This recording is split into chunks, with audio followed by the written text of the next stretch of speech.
The webinar will begin shortly. Please remain on the line.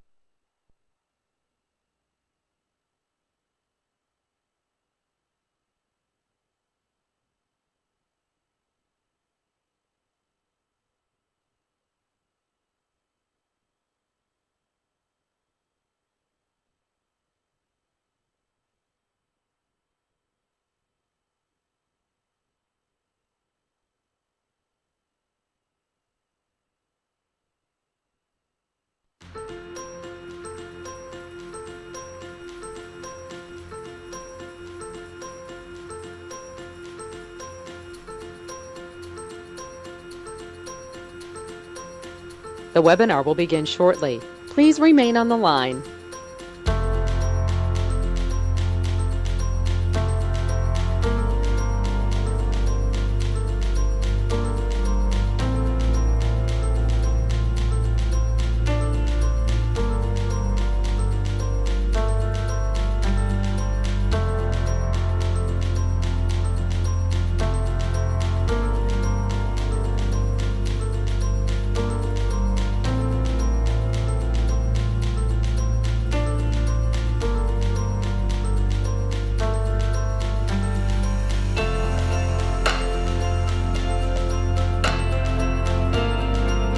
The webinar will begin shortly. Please remain on the line.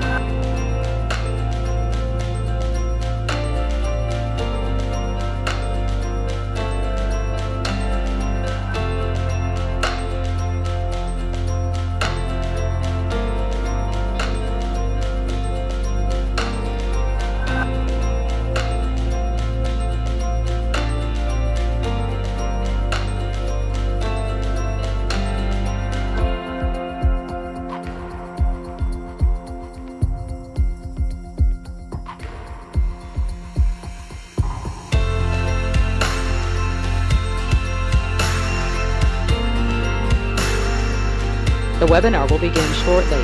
Please remain on the line.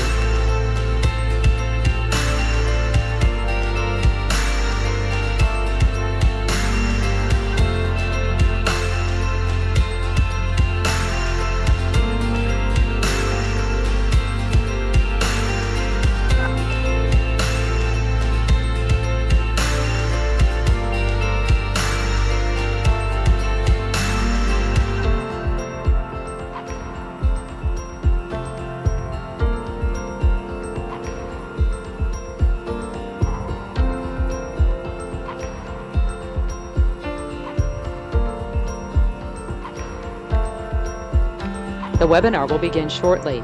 Please remain on the line.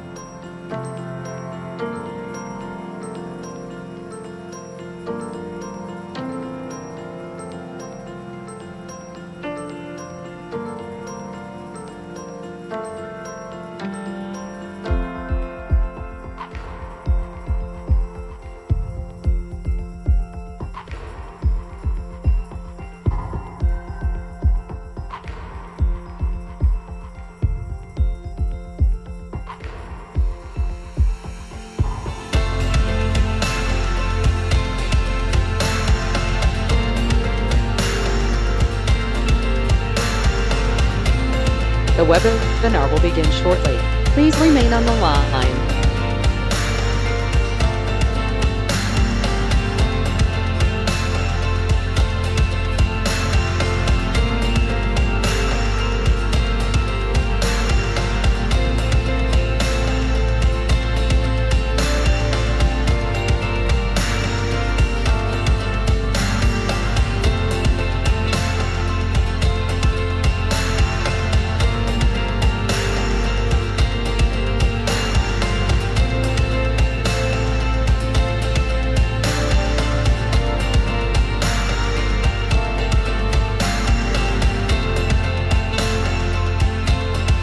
The webinar will begin shortly. Please remain on the line.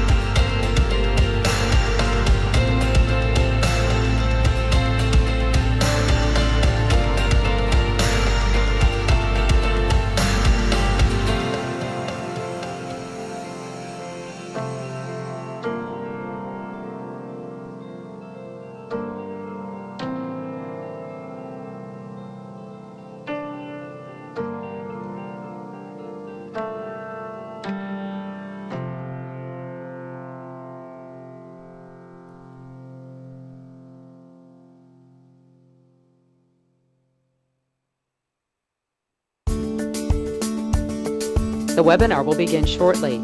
Please remain on the line.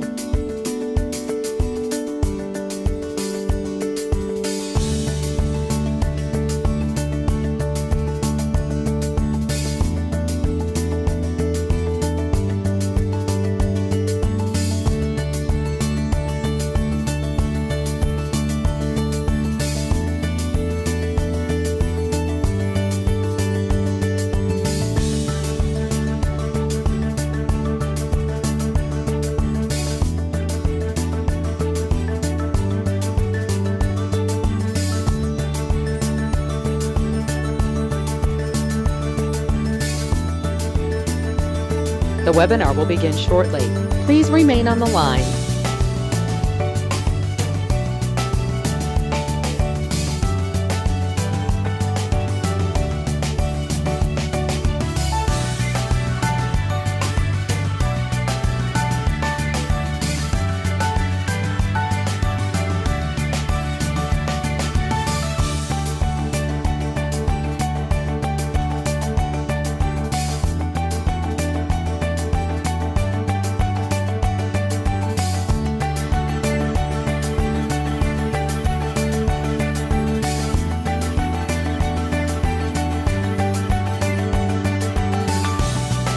The webinar will begin shortly. Please remain on the line.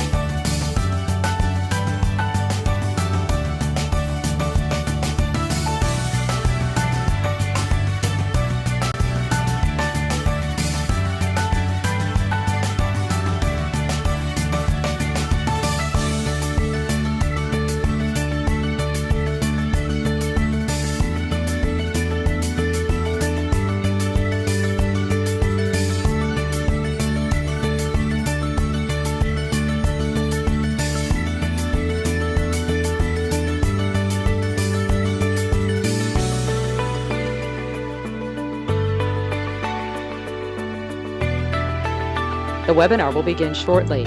Please remain on the line.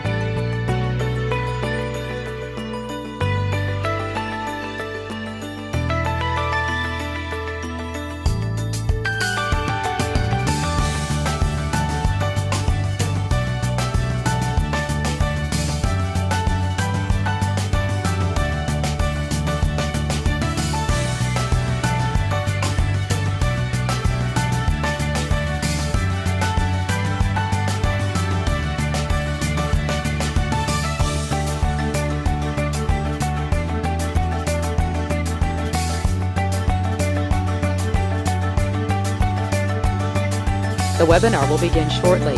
Please remain on the line.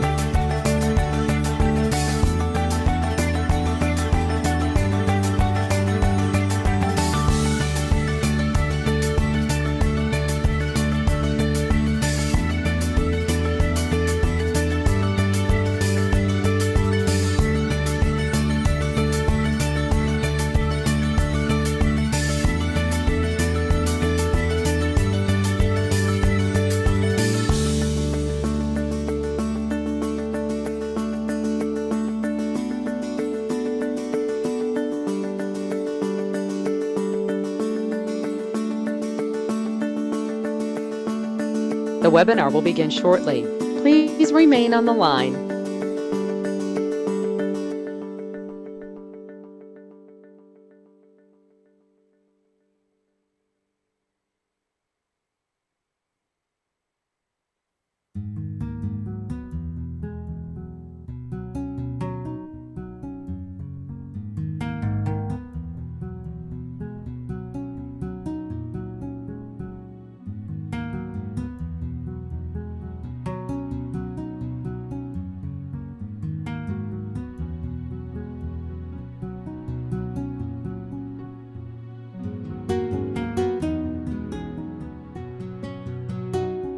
The webinar will begin shortly.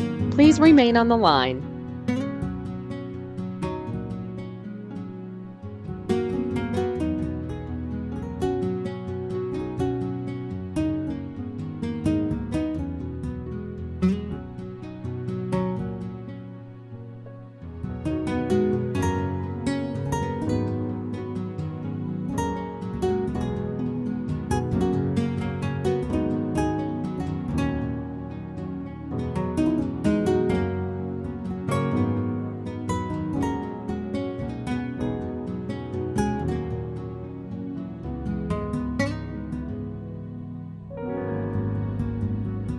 The webinar will begin shortly. Please remain on the line.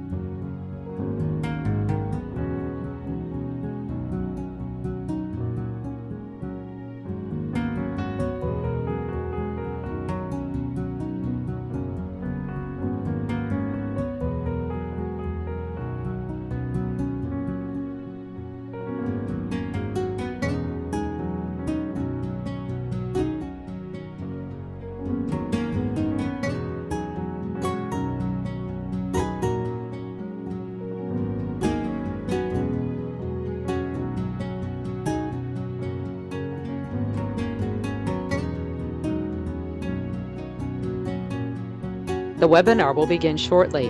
Please remain on the line.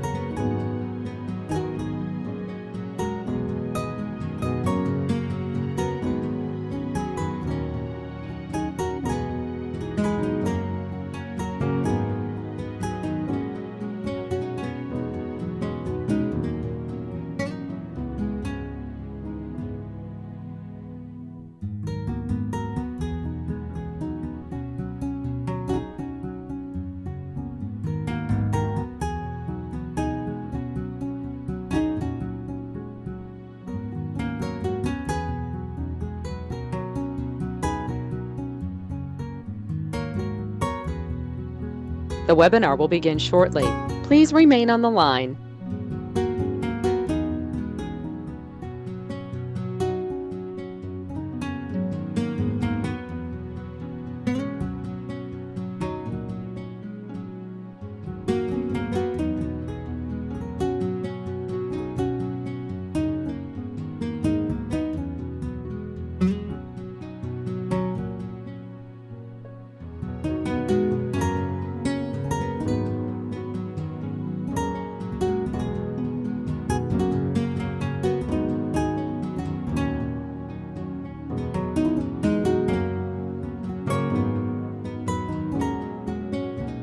The webinar will begin shortly. Please remain on the line.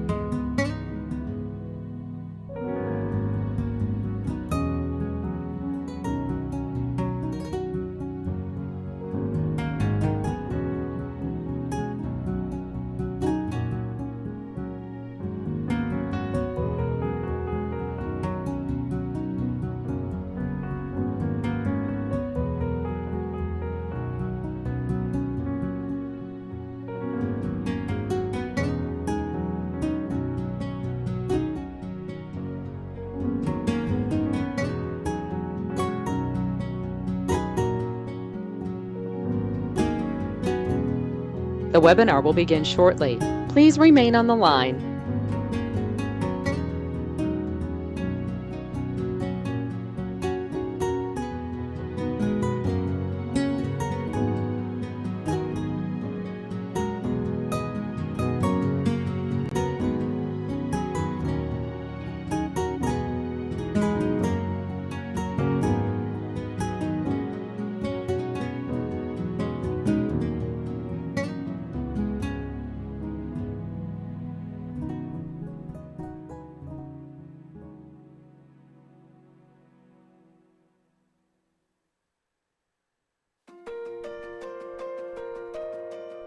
The webinar will begin shortly. Please remain on the line.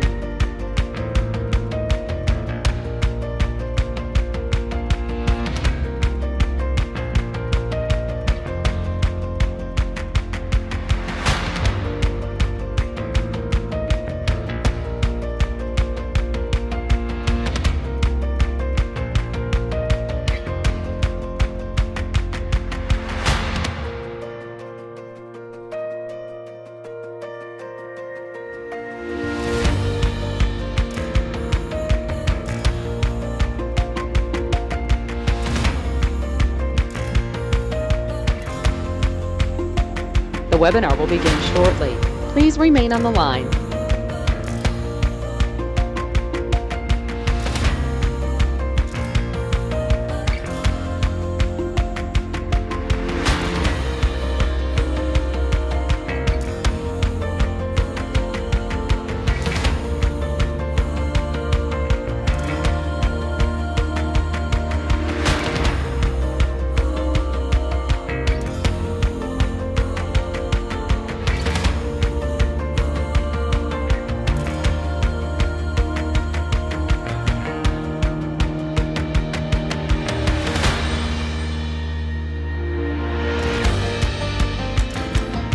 The webinar will begin shortly. Please remain on the line.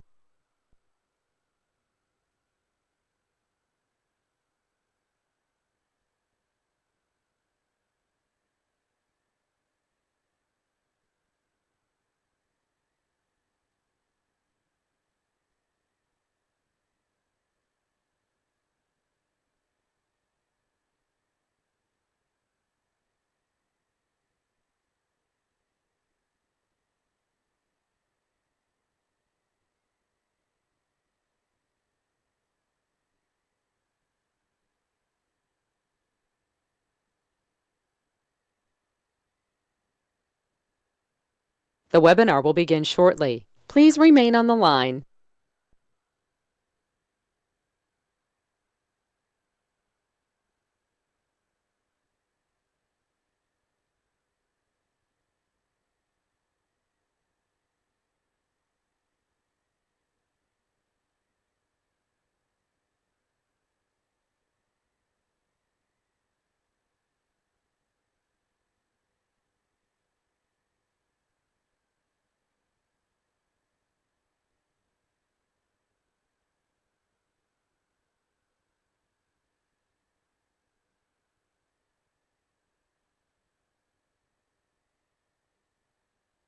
The webinar will begin shortly. Please remain on the line.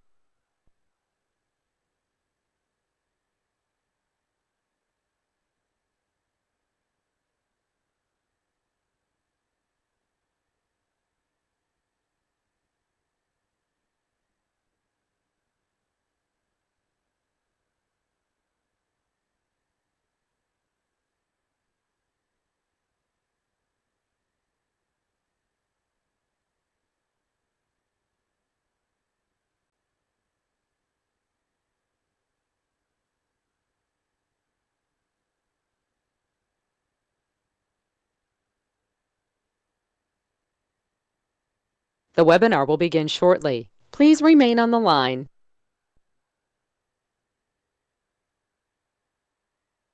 The broadcast is now starting. All attendees are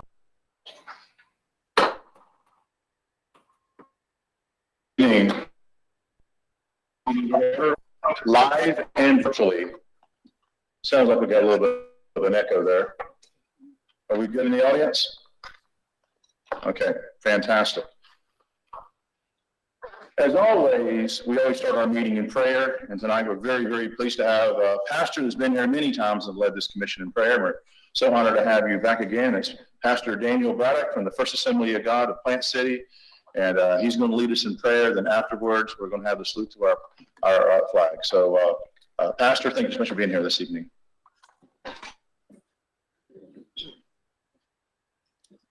Let us pray. Heavenly Father, we bow in your presence today. We ask, Lord, your blessings upon this meeting tonight. We pray your blessings upon our esteemed mayor, the city council. We ask, Lord, that you would guide their lives with wisdom as we are in these perilous times today. Lord, we want to pray that you would minister to all of our first responders tonight. If whatever they might be doing, we ask for your protection upon each one. Bless this meeting tonight. Meet every need of each heart and life. And we'll thank you, for it's in your name we pray. Amen. Amen. Thank you very much. And for those that are virtually, the flag will be placed up on the screen. And there we have it. Attention, salute, pledge. I pledge allegiance to the flag of the United States of America and to the republic for which it stands, one nation, under God, indivisible, with liberty and justice for all. Thank you very much. Pastor, again, thank you so much. I'm sure we'll see you in the future. Tonight we have a very, very busy schedule. As you notice, those that are looking at it, this is the first hearings that we have that are dealing with the budget. And then in our next meeting, which will be in 2 weeks, we'll be having the final public hearings on our budget and approval of the budget at that particular point in time. We appreciate everyone's participation. Those of you that are here live tonight, we are literally at capacity, it's excluding 2 seats. And then, of course, we have a large audience online as well. Madam Clerk, next item. Recognitions. presentation of a proclamation honoring Arthur Cox. And tonight, we have online with this evening the daughter of Arthur Cox, Artisha Cox, as well as her daughter, Ava Marie Lind. And Artisha, are you online? Yes, I am. Okay, well, welcome. Is your daughter, Ava Marie, there? Yeah, that's really good. That sure brightens our room up, doesn't it, you know? Well, I had the opportunity to talk to Artisha a few times, and she lives in California, just a little bit outside of LA, and she's the daughter, and Ava's the granddaughter of the late Arthur Cox. You know, a proclamation is the highest honor we bestow upon a citizen or organization in our community, and a proclamation is something where we try to recognize those individuals that inspired, led, and worked to make Plant City a great place to live and raise a family.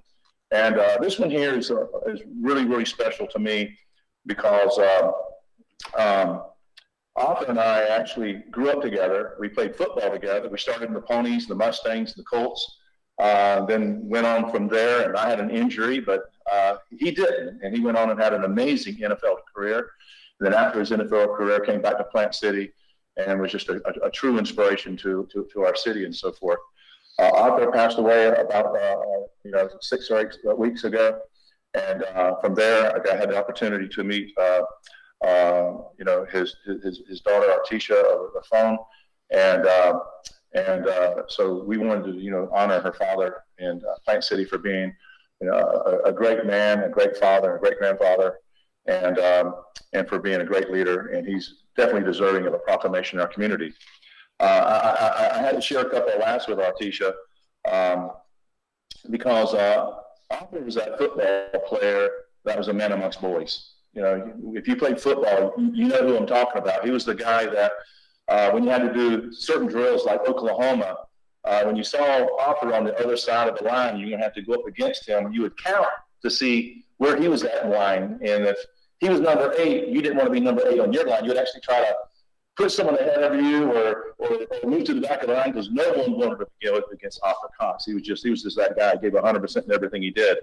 And after high school, I lost track of Arthur, and I was at a Buccaneers game, and I was at the game, and I kept on hearing him talk about Cox, and I was like, wait a second, there's no way that's Arthur Cox, is it? I didn't know he went, on and had the great career he had, and he was brand new at that time.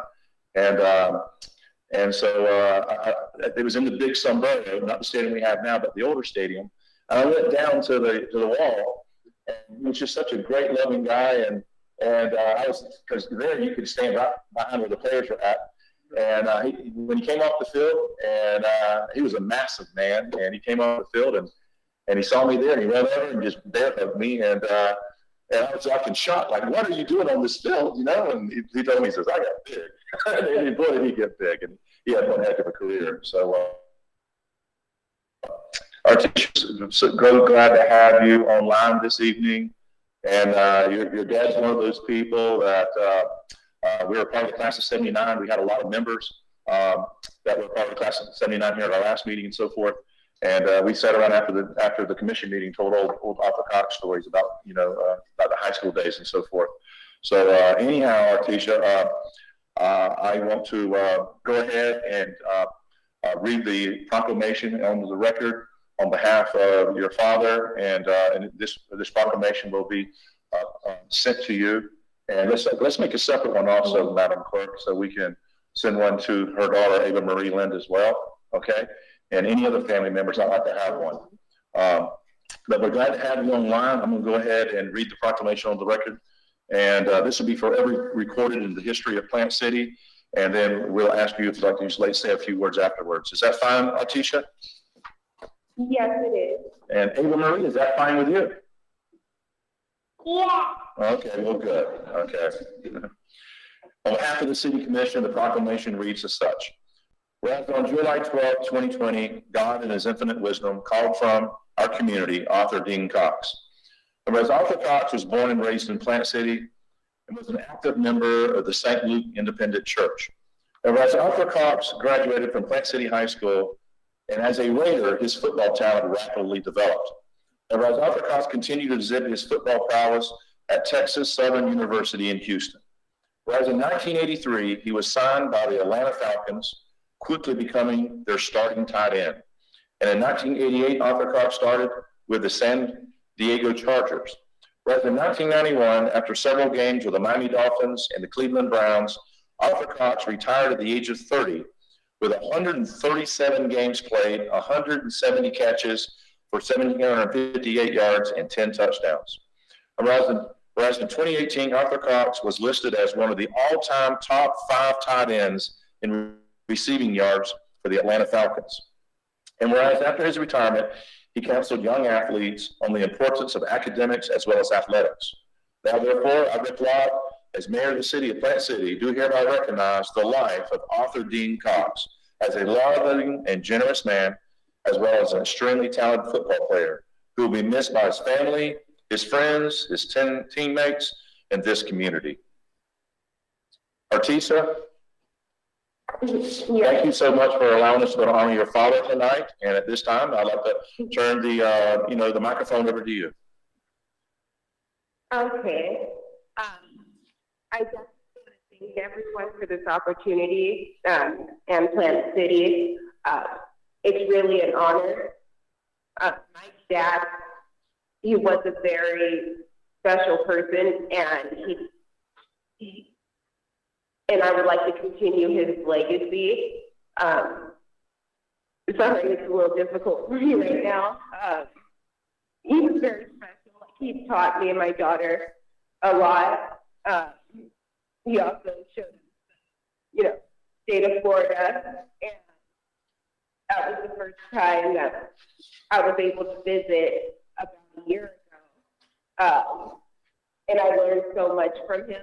He always taught me, if there's anything I want to do, just go ahead and do it. There's no obstacles, just prepare and, set goals, and I'll be able to do anything. And he's taught my daughter that, and he really means a lot to us. So we appreciate this opportunity, and I'll let my daughter speak now. Okay. Hello, Ava. Hi, my name is Eva Marie Lind, and I'm Arthur's granddaughter, and I appreciate what everyone's doing, and you guys don't know how much I appreciate it. That's special. Thank you. Ava Marie, thank you so much for participating tonight. You have a wonderful grandfather, and please take the lessons that he has taught and apply them to your life. And hopefully we'll be able to see you here in Florida again one day and get to meet you. And Artisha, next time you're back in Florida, we'd love to see you here in our commission meeting, okay? Okay, thank you so much. Thank you so much, and we'll make sure that we get these proclamations sent out to you, okay? Okay, thank you guys so much. Thank you so much. Bye-bye. Bye-bye.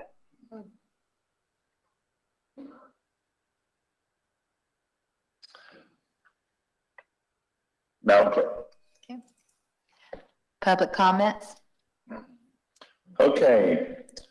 Public comments, electronically submitted public comments are disseminated to the City Commission prior to the start of tonight's meeting for review and inclusion into this meeting's official record. So if you send in a public comment, that has been disseminated to us, and it will be a part of our official records for the commission. Tonight, if anyone physically is in attendance, okay, and would like to speak on any matter excluding any legislative or quasi-judicial matters, which will be scheduled for tonight, or that will be being scheduled for any meetings that will be coming before the commission, please come forward. You'll be given 3 minutes to speak. Please state your name and your address. This time we have public comment. Would anyone address the commission at this time? Seeing none, public comment is closed. Madam Clerk, next item. Consent agenda? Before we move into the consent agenda, I think the city manager has a comment to make about the consent agenda. Thank you, Mr. Mayor. I do. Commissioners, the item I, the lease of a city-owned lot or parcel of property to the Plant City Improvement League was amended late today. There was a Scrivener error in the address in the version of the lease that was distributed. We have corrected that to the proper address, which is 917 East Dr. Martin Luther King Jr. Boulevard. All record copies have been updated, so the action you take now in regard to that item will be correct, and I just wanted you to be aware of the change prior to any action. Thank you. Thank you very much, Mr. City Manager. Before we ask for a motion to approve the consent agenda, does any commissioner have an item to be removed for further consideration? Seeing none, what's the pleasure of the commission? Move for approval of consent agenda, Your Honor. It's moved and seconded. Any discussion? Seeing none, please place your vote. Record the vote, please. The consent agenda is approved with a vote of 5-0. Madam Clerk, next item. Reports of officers, boards, and committees. Mr. City Manager. Thank you, Mr. Mayor, and again, good evening, commissioners. Try to move along as quickly as possible. We do have a few items that need to be addressed and spend a little time on, and I'm very happy with the first one. It's my extreme pleasure to introduce to you for the first time officially Plant City's brand new Director of Library Services, Mr. Paul Shaver. And I have asked him to take a few minutes and introduce himself and talk a little bit about his background. And I just want to say before we get started, I've had the opportunity to have a few conversations with him as he gets settled in, and he's really hit the ground running, and he's been digging in deep over at our library, and I've been very impressed with what we've seen thus far. So it's my pleasure to introduce Mr. Paul Shaver. Thank you. Thank you all for having me here. It's very nice to meet everyone. So I've been in libraries for about 15 years now. I'm very excited, very passionate about libraries in general. I can say that there's always room for growth in areas like collection development, outreach to the community, and technology. And as we've all been diving in over the last few weeks, we've definitely seen that area for growth. But I can also say that I'm very enthusiastic about the passion of our library staff and how well they're serving the community and how well loved they are. And I'm just looking forward to working with all of them. Well, we're so glad to have you this evening. And that library is a beloved library, very special in our community, and a lot of students, families are using that libraries in many, many ways. Not just for entertainment or social means, but also for educational means in a very high regard. So we're so excited that you're here, and that when you have the talents to be able to. We're always trying to move forward and take our great, library, and as good as it is, but obviously improve it, make it better. So welcome to our team, and I don't know if anyone else would like to make a comment, but we sure do appreciate you being here tonight and looking forward to working with you. I'd like to make a comment. First of all, welcome. Oh, thank you. And I just want to say to you, I am looking forward to the virtual storytelling tomorrow with my granddaughter at 11 o'clock. So I can't wait for that tomorrow at 11. So welcome. So how do you do that? It's a process. You got me. Real quick. Okay, well, basically they'll take a presenter into the room. First, they have to tape the video portion of it and make sure everything's right. And then afterwards, they'll do the audio, because for it to have the highest quality sound, they have to do it separately. And then they just basically synchronize the two. But they go over it, they go over it and over it to make sure that it's really right stuff. You have a major educator over here that can critique this now. No, I'll be there tomorrow to enjoy with Ms. Cassie. Thank you. Yes, I'll come. Paul, happy to have you on board. I'm really impressed with the credentials that you bring to the job, especially in the skills of language. I know that will be a great benefit when you reach out and talk to folks that are visiting, and also your communications through the Library Advisory Board. So we welcome you and wish you all the success in the world. You're following a long string of very successful and very dedicated former library directors. So I'm sure you'll be up to the task and do as well. But we welcome you the best. That will welcome you and wish you the best. Welcome aboard. Thank you. Okay, thank you very much.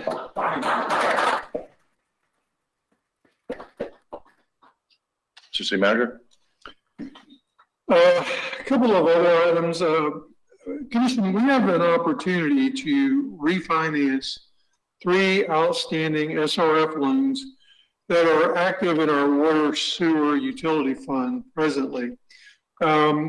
We believe we can refinance these bonds at a significantly lower interest rate and net the related savings to the city. Right now, as of the end of this month, we have outstanding loans of $22,875,447 that we would seek to combine into one bank loan, again, at a lower interest rate. In order to accomplish this, we would need to secure the services of some vendors to assist us along the way, including a financial advisor, a bond counsel, and a bank counsel.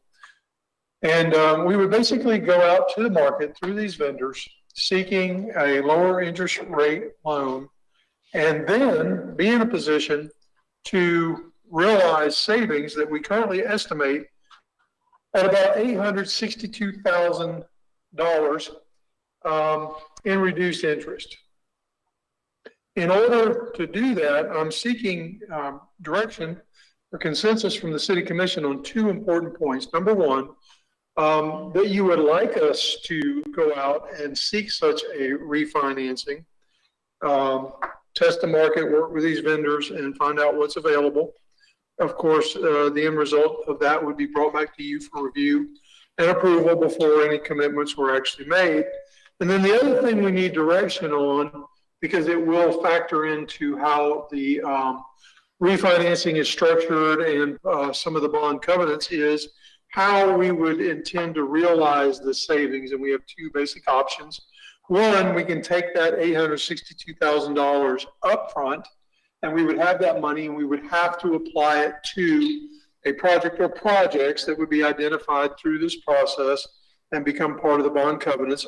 Or we could take that savings over the life of the loan, and it would be the same about 8-year loan life that we're dealing with now. So we would spread that out over those remaining years. So those are the 2 things that I'm seeking direction on tonight.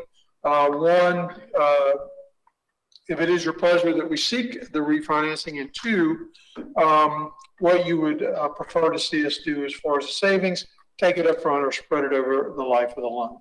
So this is nothing we have to vote on. We just need to have consensus if we're going to move forward with it. And so, I'd like to open it up, see if any questions for the city manager about it. And then also we have 2 decisions to make. Do we want to go forward and ask for the information? I don't know why we wouldn't, because, the decision would actually be made later. Okay.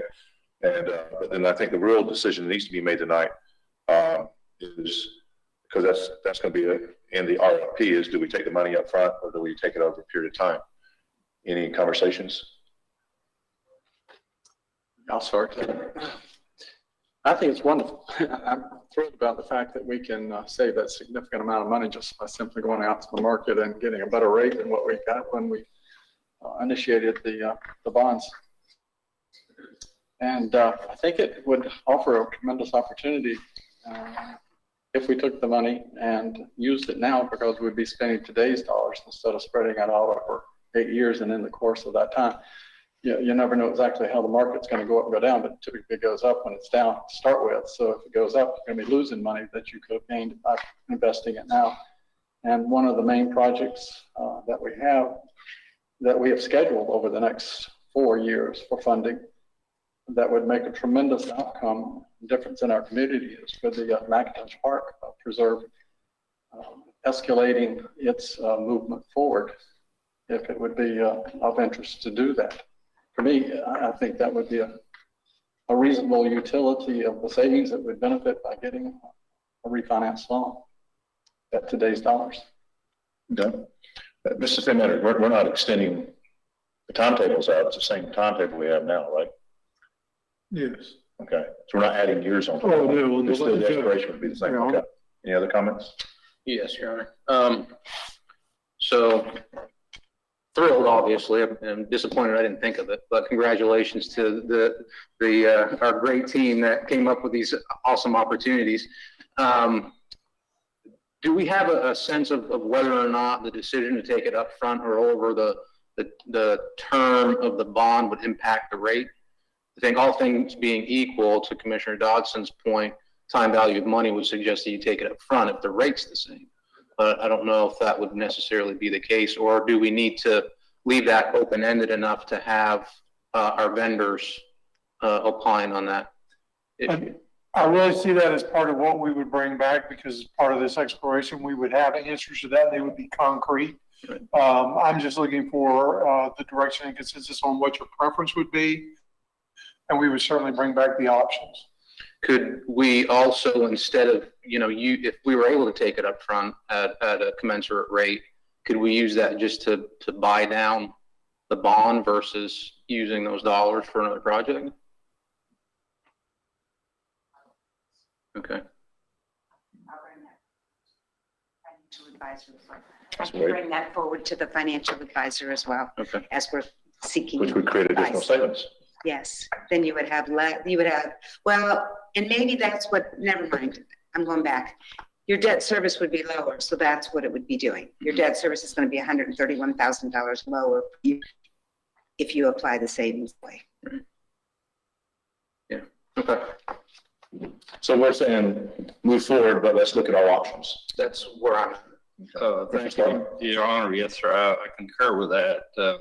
I've been through several bond issues over my duration here on the commission, and I would look to bond counsel and to the experts on this before I would make a final determination and decision on doing it. So I concur with the commissioner or Vice Mayor Hilton's concern that we don't rush through. We see it through, see it clearly, and do what's best for the interest of the community. Sounds good. Anyone else? Sounds like, Mr. City Manager, you have a consensus here that for the RFP to look at all options available so that you can present it back to us at a later date for consideration. Then. Is that what you're looking for? I have it. Thank you very much. Okay. That's exactly what I needed.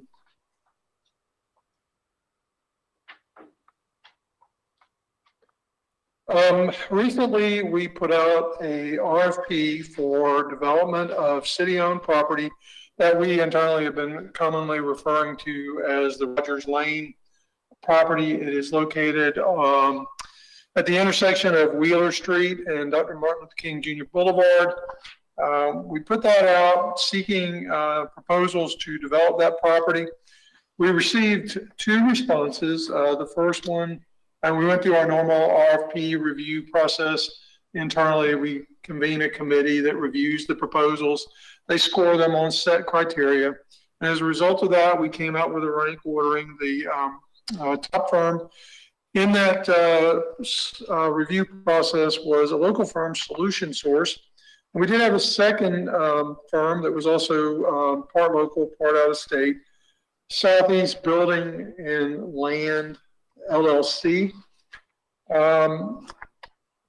We were initially bringing forward a proposal tonight to rank order them and have a resolution authorizing negotiation with first Solution Source, and then secondly, Southeast Building and Land. However, we discovered last week in our due diligence that Southeast Building and Land had never registered or filed as a corporation, and therefore was not an entity that could have submitted or participated in the process. As a result, we had to remove them from consideration. That leaves us with one respondent to the RFP, and that is Solution Source, Inc. And I have a resolution for the commission's consideration now that would authorize the city manager to move forward with negotiation with Solution Source for the proposed development of the parcel at Wheeler and Dr. Martin Luther King Jr. Boulevard. And I would put that forward to the commission for action at this time. Okay. So you would go forward in negotiations. And then once you have a negotiated plan that you believe is reasonable, you bring back to the commission for consideration and approval. Yes, sir. Is there a time frame you're looking at? Well, if they could have it, we could get this sorted out by next week. That'd be fine with me, but, these things do take a little bit of time, but, I would hope maybe within the next, 60 days or so, we could have this wrapped up and back before the city commission. Okay. Before we ask for approval of the resolution, any questions from the commission? Just a comment, Your Honor. Please. I have to abstain from the discussion. I have a conflict of interest. Solution Source is a client in my accounting practice. Fair enough. Any other comments, questions? Comment, Your Honor, is, of course, I always refer this as the Buick, Pontiac Buick location. Us old timers remember. That was Powell, wasn't it? Powell. Yeah. Powell Buick Pontiac. But I concur, and I was extremely, I like the start with it, as they seem to have a real good anchor tenant. And so, I think that's positive to this development. So I would recommend or make a motion to continue the city manager opposition to go for it. So we have a resolution to approve. We have a motion to approve the resolution. Is it seconded? I would second that motion. Okay, we have a motion and a second to approve the resolution. Any discussion? Is this a voice vote or nope? We have it up. Okay, please place your vote. Record the vote, please. And it's approved with 4 yes and with 1 abstaining. Okay. Mr. City Manager, I think you are 2 for 2 tonight. Let's keep that streak up. Please proceed. A couple of attached reports I'll call to your attention. First of all, we have an underlying rating from Moody's Investor Service that assesses our city's credit quality as AA3.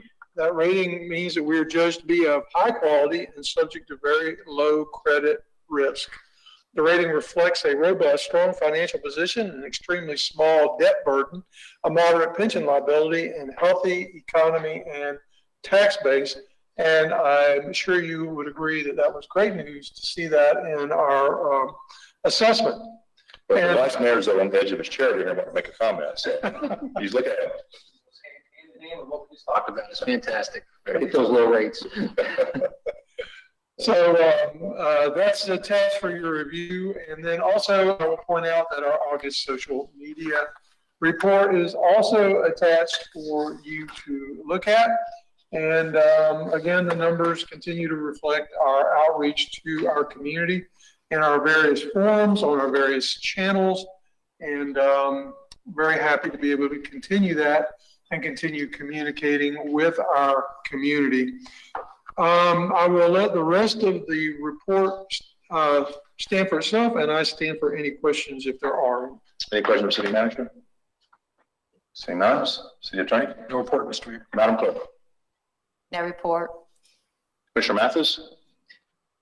Yes, sir. I have just 2 items, and maybe the city manager can address those. Number one, I've received many calls, or if I'm at the store, is there a update on the Christmas parade this year?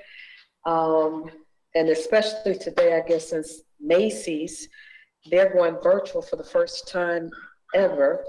In the city of Lakeland Council, have we heard from that committee as what's the update of the status? I don't have any formal communication from them yet as to a decision. I do know that, like many other advisors, they are weighing their situation, and I do expect to hear something from them very soon. And as soon as I do, I will communicate that to you so that you're aware of it. But at this point, my read on them is that they are looking for a way to move forward. But as soon as I have some type of concrete answer from them, I will share that with you. Okay. I'm going to have to apply with a permit for a permit and everything. So. Yep. The other thing, is it possible you could give us an update on the police chief search? How's that going? Yes, ma'am. It is underway. And as of Friday, we had a little over 50 applications have been submitted to our consultant, Baker Tilly. I do not have any information yet as to who is applying, where they're from. I simply have a number. I will point out that that was the first week of actually live accepting applications. So the response was very strong and it was very quick. And I'm sure that those applications continue to come in as we move further down toward our closing date, when we will then begin the review process. But strong response.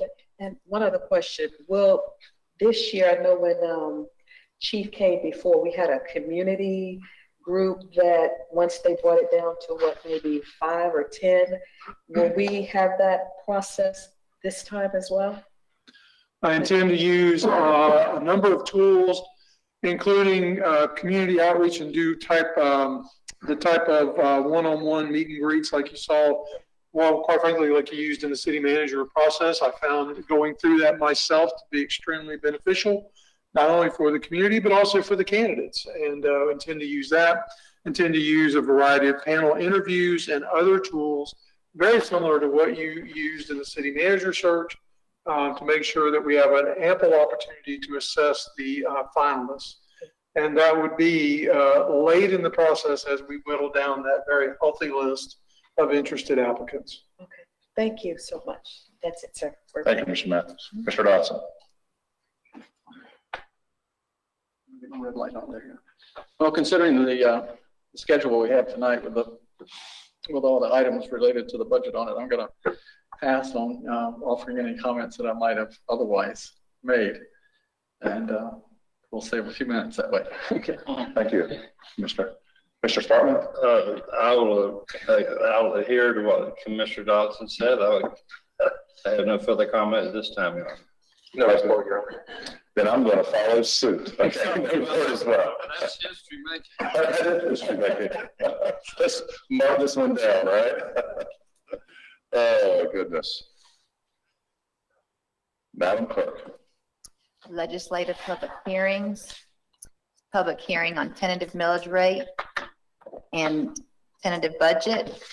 We have a presentation. Okay, Mr. City Manager, ready to present the budget? Yes, sir, I am. We were very excited.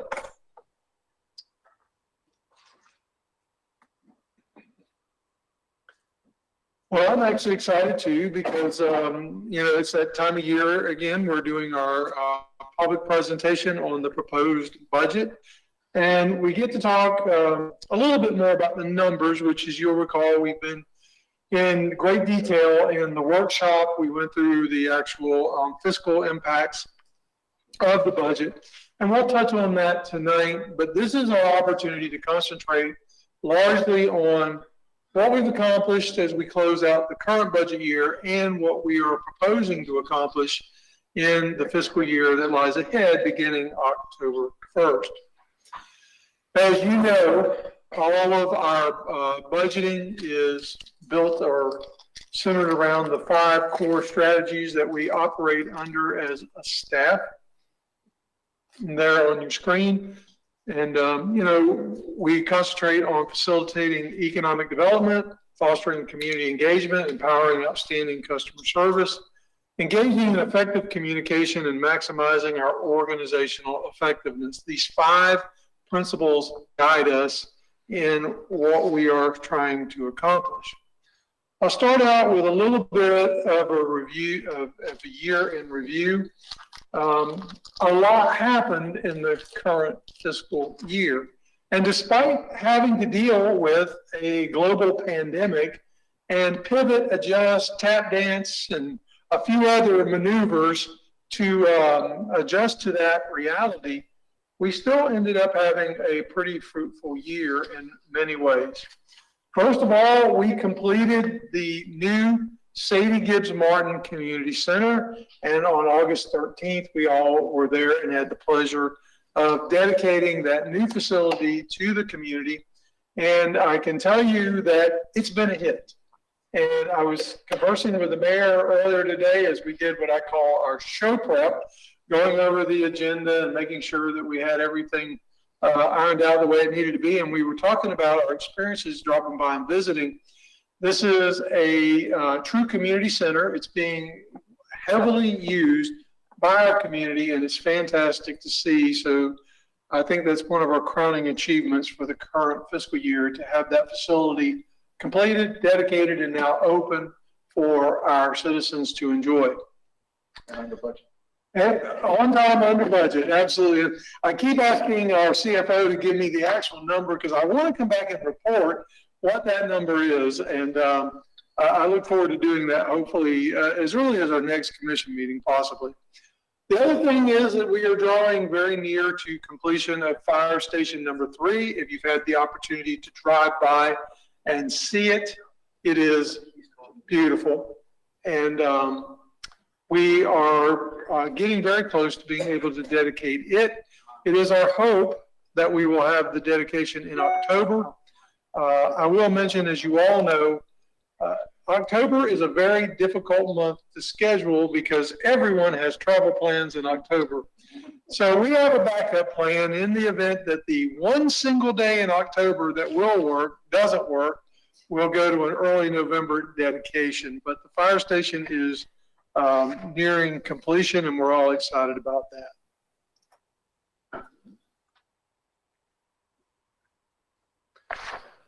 We also had a year where a number of our departments and employees earned various awards and recognitions.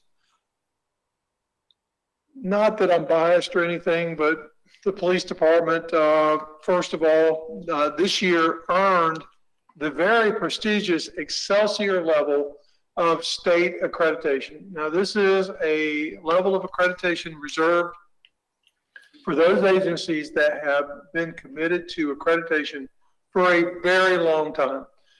First of all, an agency must become accredited, and then they must successfully complete 5 re-accreditation cycles.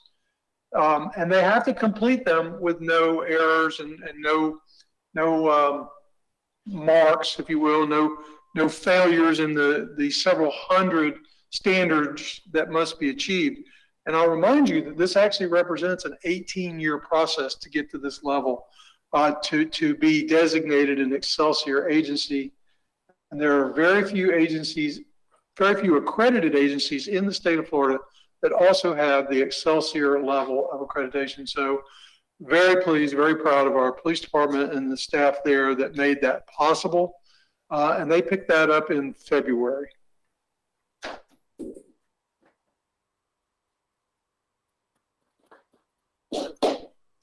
Our finance department also received a number of awards this year, and you see 2 of them depicted on the screen: the Distinguished Budget Presentation Award, and also a certificate of Achievement for Excellence in Financial Reporting.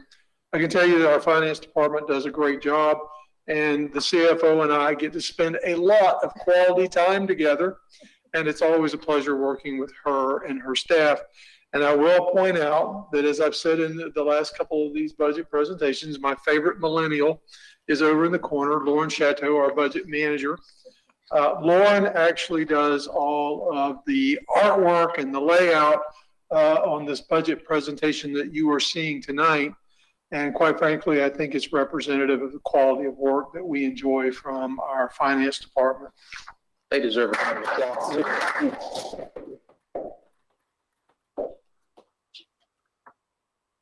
Firefighter Mario Soto was recognized as the 2019 Firefighter of the Year. Mr. Soto was recognized because of his life-saving efforts directed toward the patron of a local restaurant. And I think, again, this represents the commitment and the service that we see in our fire rescue department. And these are folks that go out every day and engage in life-saving activities as part of the job. And actually, this was something that occurred while he was off duty, and the calling is strong, and he rose to the challenge and was able to actually save the life of this patient or this patron that was in medical distress. In our solid waste department, Michael Davis, who was one of our supervisors and leaders out there, he actually participated in the Chamber's leadership program. And I think that's important because it goes to that core strategy of community engagement, and that runs across the entire organization.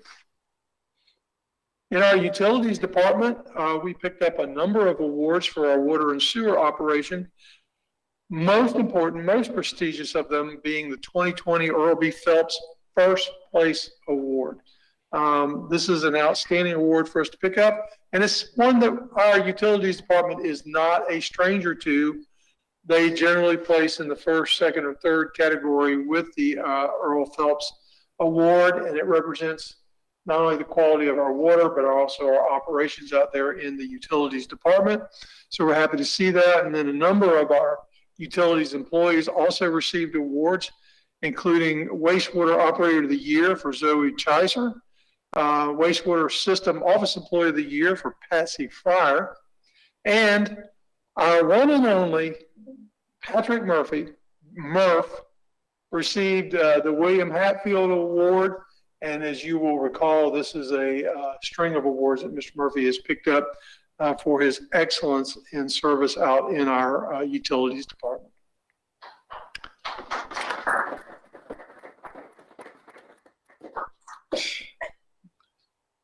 That brings us to the proposed fiscal year budget. And we're looking at a proposed budget of $94.6 million. And you see depicted on the slide how that breaks down in the various funds. And we'll go into detail as we move along through the presentation. You can see in this slide that the proposed budget compared to the current budget represents an $8.5 million or 9.9% across all funds, increase across all funds. And because of the nature of the dollars involved, even the CRA is seeing that. And if you take out the CRA, with the CRA, you're looking at 11.2% total increase.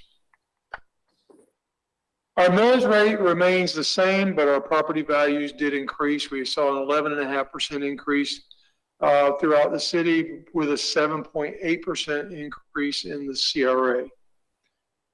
Again, millage rate is the same, and we do have one mill dedicated to our street resurfacing program.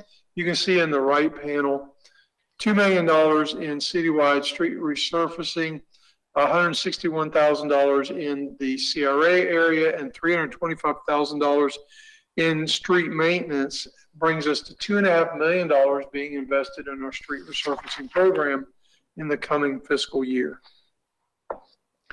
As part of the budget, we have proposed a 2.5% cost of living increase for our employees, and we're also maintaining our STEP plan for public safety, police and fire employees. And during the workshop, there was a discussion about changing the 2.5 to a 3%. I have provided the details here in the slide, the difference between the 2.5 and the 3%. And the last column shows you what the difference is, or what the actual increase would be between the two pending proposals.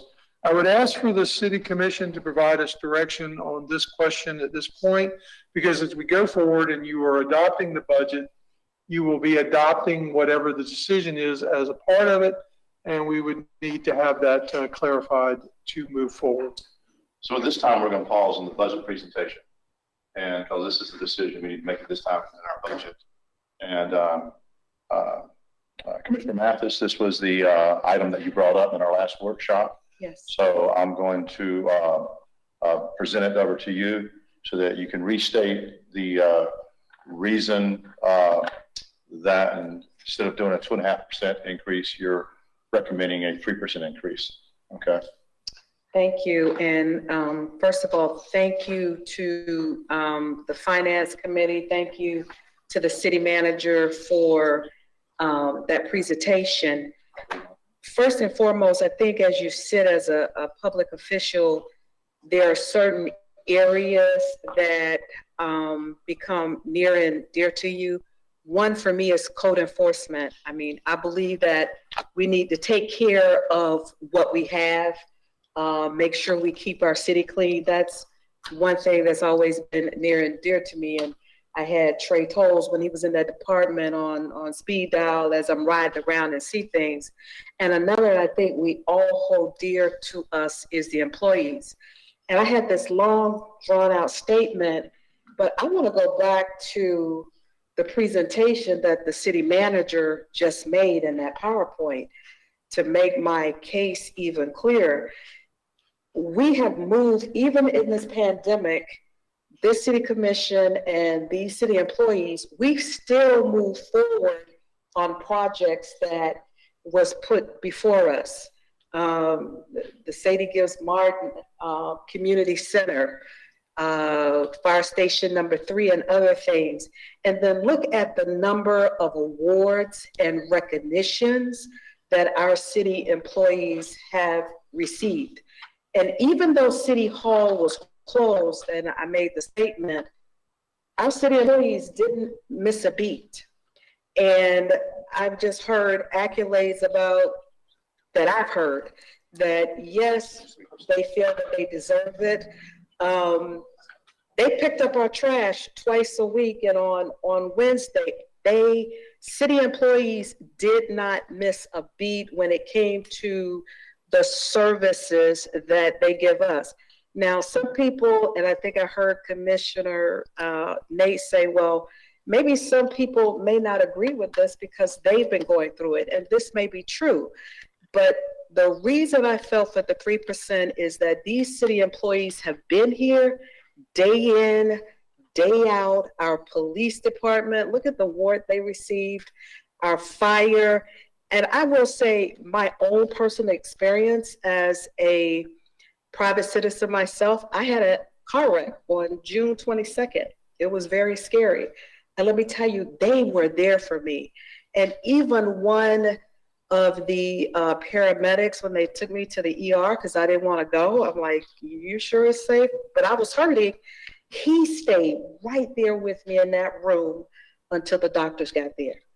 And that's just service. The customer service that our employees give our citizens is stellar. And I'm saying from 2.5 cost of living to take it to 3. And like I said before, you can say thank you over and over, but instead of saying that, let's show that to our employees. And that's my statement, sir. Okay. So, so the budget was presented to us at 2.5%. Okay. If there's, and I'm looking for more comments, obviously, but just so that the process is in place, if we're going to consider the 3%, then we're also going to open up for public comment before we vote on it. Okay. But if we're not going to, present the 3%, then the budget would proceed as normal with the public hearing that we have going on as we currently are in the middle of a public hearing.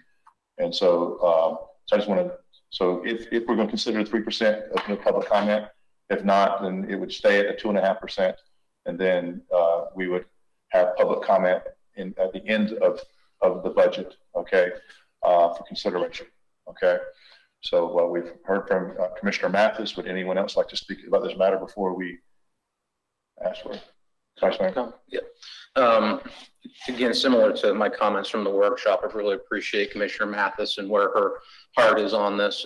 Certainly, I think we all agree how much we appreciate the great staff and leadership that we have in the city of Plant City. And I think, you hear that regularly from the dais. I think you're also right that, while those accolades hopefully mean a lot to the folks that are receiving them and their morale, certainly financial compensation is important to folks, as much or more so. My comments previously were that I did think that we do need to be sensitive in what's happening in the overall community and economy with so many people that are without jobs right now. Many people not getting raises, that we do have to be sensitive to that. A lot of times, most raises are in the corporate world or in the government world are in that probably 2 to 4% range.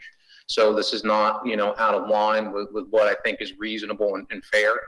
We also have to consider, what the overall inflation looks like. And I know that that's something that our city manager and CFO looked at in terms of what the CPI or current inflation index is. And that was, I believe, below the 2.5% that we were proposing. And the other item that we talked about previously is that we're also not asking our employees to absorb the increase in healthcare costs, which I think is also significant. So, I'm going to support your request because I don't think it's outside the range of what's reasonable, but I have to make those comments about, the challenge I have in doing so, just because I want people to understand that I don't take that decision lightly. Okay. Any other comments? Yes. You took many of the words I had to say right out of my mouth. They're all worthy comments. The one thing that you didn't mention that you did before, which I buy into very heavily, is the aspect of reoccurring cost. Whenever you have a cost increase that is annually incurred, then it's compounded every year and for infinite effectively, and overhead cost accordingly goes up with it. So that for me is a bit of a burden. I did have a good conversation with the city manager about it, and we talked about the basis for which a 2.5% increase would be offered, and it was more than what the cost consumer price index was. That, considering the past 3 years, we've had 7% increase twice, and then I think the third year was 5%. And we did that with intention. We did it for good reason. We were behind at the time, and we had to meet the needs of the market because we were starting to lose people again, as we had before once. And we took that effort under seriously, provided for it, and we met those demands, met those needs. So from my perspective, and it's awfully hard to offer this because you both made very good points. I don't want to sound like the old Grinch, but I think the 2.5% that the city managers made the budget proposal on is ample. I think this is a year that you have to be conscientious of gratitude for what you have, considering all the things that have happened and how many people that are unemployed, that are suffering terribly. So I think I'm very satisfied with the proposal that the city manager has placed before us. Mr. City Manager, would you like to weigh on this? Commissioner Sparkman? Or Commissioner Sparkman? Go ahead. Thank you. Say something. As I was looking at that, the actual increase from the total budget to what it is now, it appeared to me, it just seems to me like it was a lot more money in that during the budget workshop period, more than, what was it, 170, I think it is? 139,000. 139. Remember at the workshop, 140. 140, I Yeah. said. At the Was it? workshop, I guess, said an estimated amount. Oh, of that's people, right, okay. And I put my gurus to work. Yeah, I was thinking it was more of that. I knew that wasn't the same number, but I thought it was even more than that. No, it's very close. That's great clarification. And Your Honor, I concur with the Vice Mayor. I think this raise is within reason. It's not out of reason, and I would support the motion this time. Okay. Let me make one Please. comment. I think I would also feel differently too if we were looking at an economy that was more like the Great Recession, where just everything came to a screeching halt. And we felt that for a little while, but that's really not what we're experiencing currently. So you see how things are continuing to move forward strongly in Plant City, and our just overall general fund balance, the strength of it, the strength of the financial position of our city. I don't think it's irresponsible to add this to the budget, given those factors as well. So effectively, what we're speaking about here, and I'm saying this because we're about to have a motion on this. But I really hope the employees realize this is not it would not be a 3, it's really a 4. It's really like a 4.1, 4.2 when you add the insurance into it, okay? Because by not passing that increase along to it, that when I did the math, Diane, you can, I know it's over 1, I think it's 1.1 or 1.2% increase. So if we did the 3, we're talking of somewhere around 4.1, 4.2 increase, which is, which is a very nice increase for the entire body of our employees. I'm glad you brought back the actual number to us versus the estimated earlier, and because that's what we now have a finalized number there. I think we can go either way on this, but I would say that when we have a year like we just had, okay, in the last several years, okay, it kind of goes back to what we were saying earlier. We had years in there after the Great Recession where we couldn't do anything, okay, and then then we got behind and we did catch up, okay, and we caught them in a big way. Commissioner Dodson, I agree with you, okay. But I also believe we want to stay caught up, okay, and so I can support either one, but I definitely believe that our employees with the banner year they have and stepping forward in the way that they have, I would put our awards and our performance up against any city and our size, larger, smaller, and I say we come out on top. So we definitely want to take care of our people. So I support it as well. What we do need is first we need a motion and a second, and then if there is a motion and a second, then we're going to open up for public comment. Okay. So is there a motion to approve? Commissioner Mathis, I hand it over to you. Yes, sir. I'd like to make a motion that we accept the proposed 3% raise for our employees. Okay. Is there a second? Second. Moved in second. Okay, we have a motion and we have a second to amend the budget for our employees to receive a 3% increase, okay, as well as not have let's just stop there at the 3% level. I'd like to open it for public comment. Would anyone present would like to participate in public comment? Seeing none, public comment is closed. Any discussion? This is a voice vote? Hang on, just trying to get it up.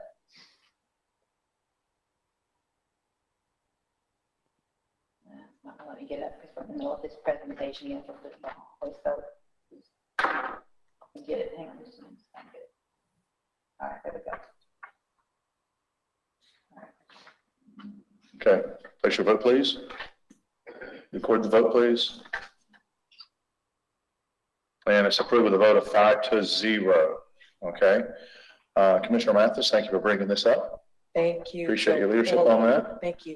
And obviously we want to, we still have to go through some public hearings tonight, as well as in 2 weeks we have a final one. But to all our employees, we want to say congratulations on it.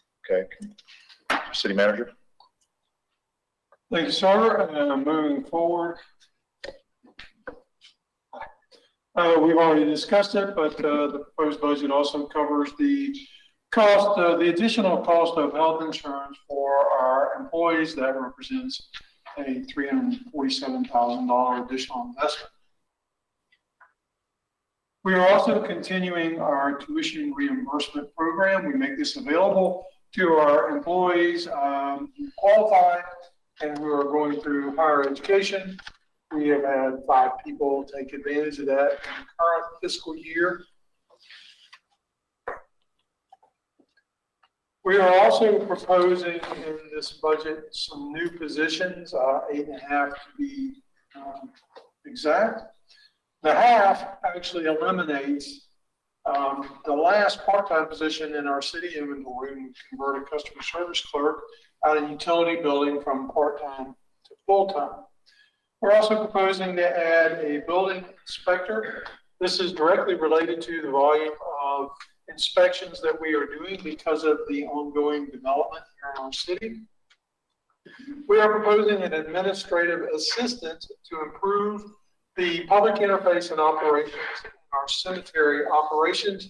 As the commission is aware, this has been something that we've been focusing on for some time to improve that operation overall. This is seen as an essential part of that improvement, along with the software and some other equipment investments that we are proposing this coming fiscal year. We're also proposing 3 additional groundskeepers in our parks maintenance teams. We have an ever-increasing inventory of properties that we are maintaining. As you know, we started the downtown strike team, and they're doing a phenomenal job. We are just trying to maintain that level of service as the demands on this particular department and operation grow. We're also adding a planner in our planning and zoning department. Again, this is directly related to the workload being generated by the amount of development that we are dealing with here in the city. We are proposing an additional stormwater operator 2 in our utilities department. I'm sorry, stormwater. And then finally, an additional maintenance mechanic in our utilities maintenance operation. That gets us to the 8.5 FTEs.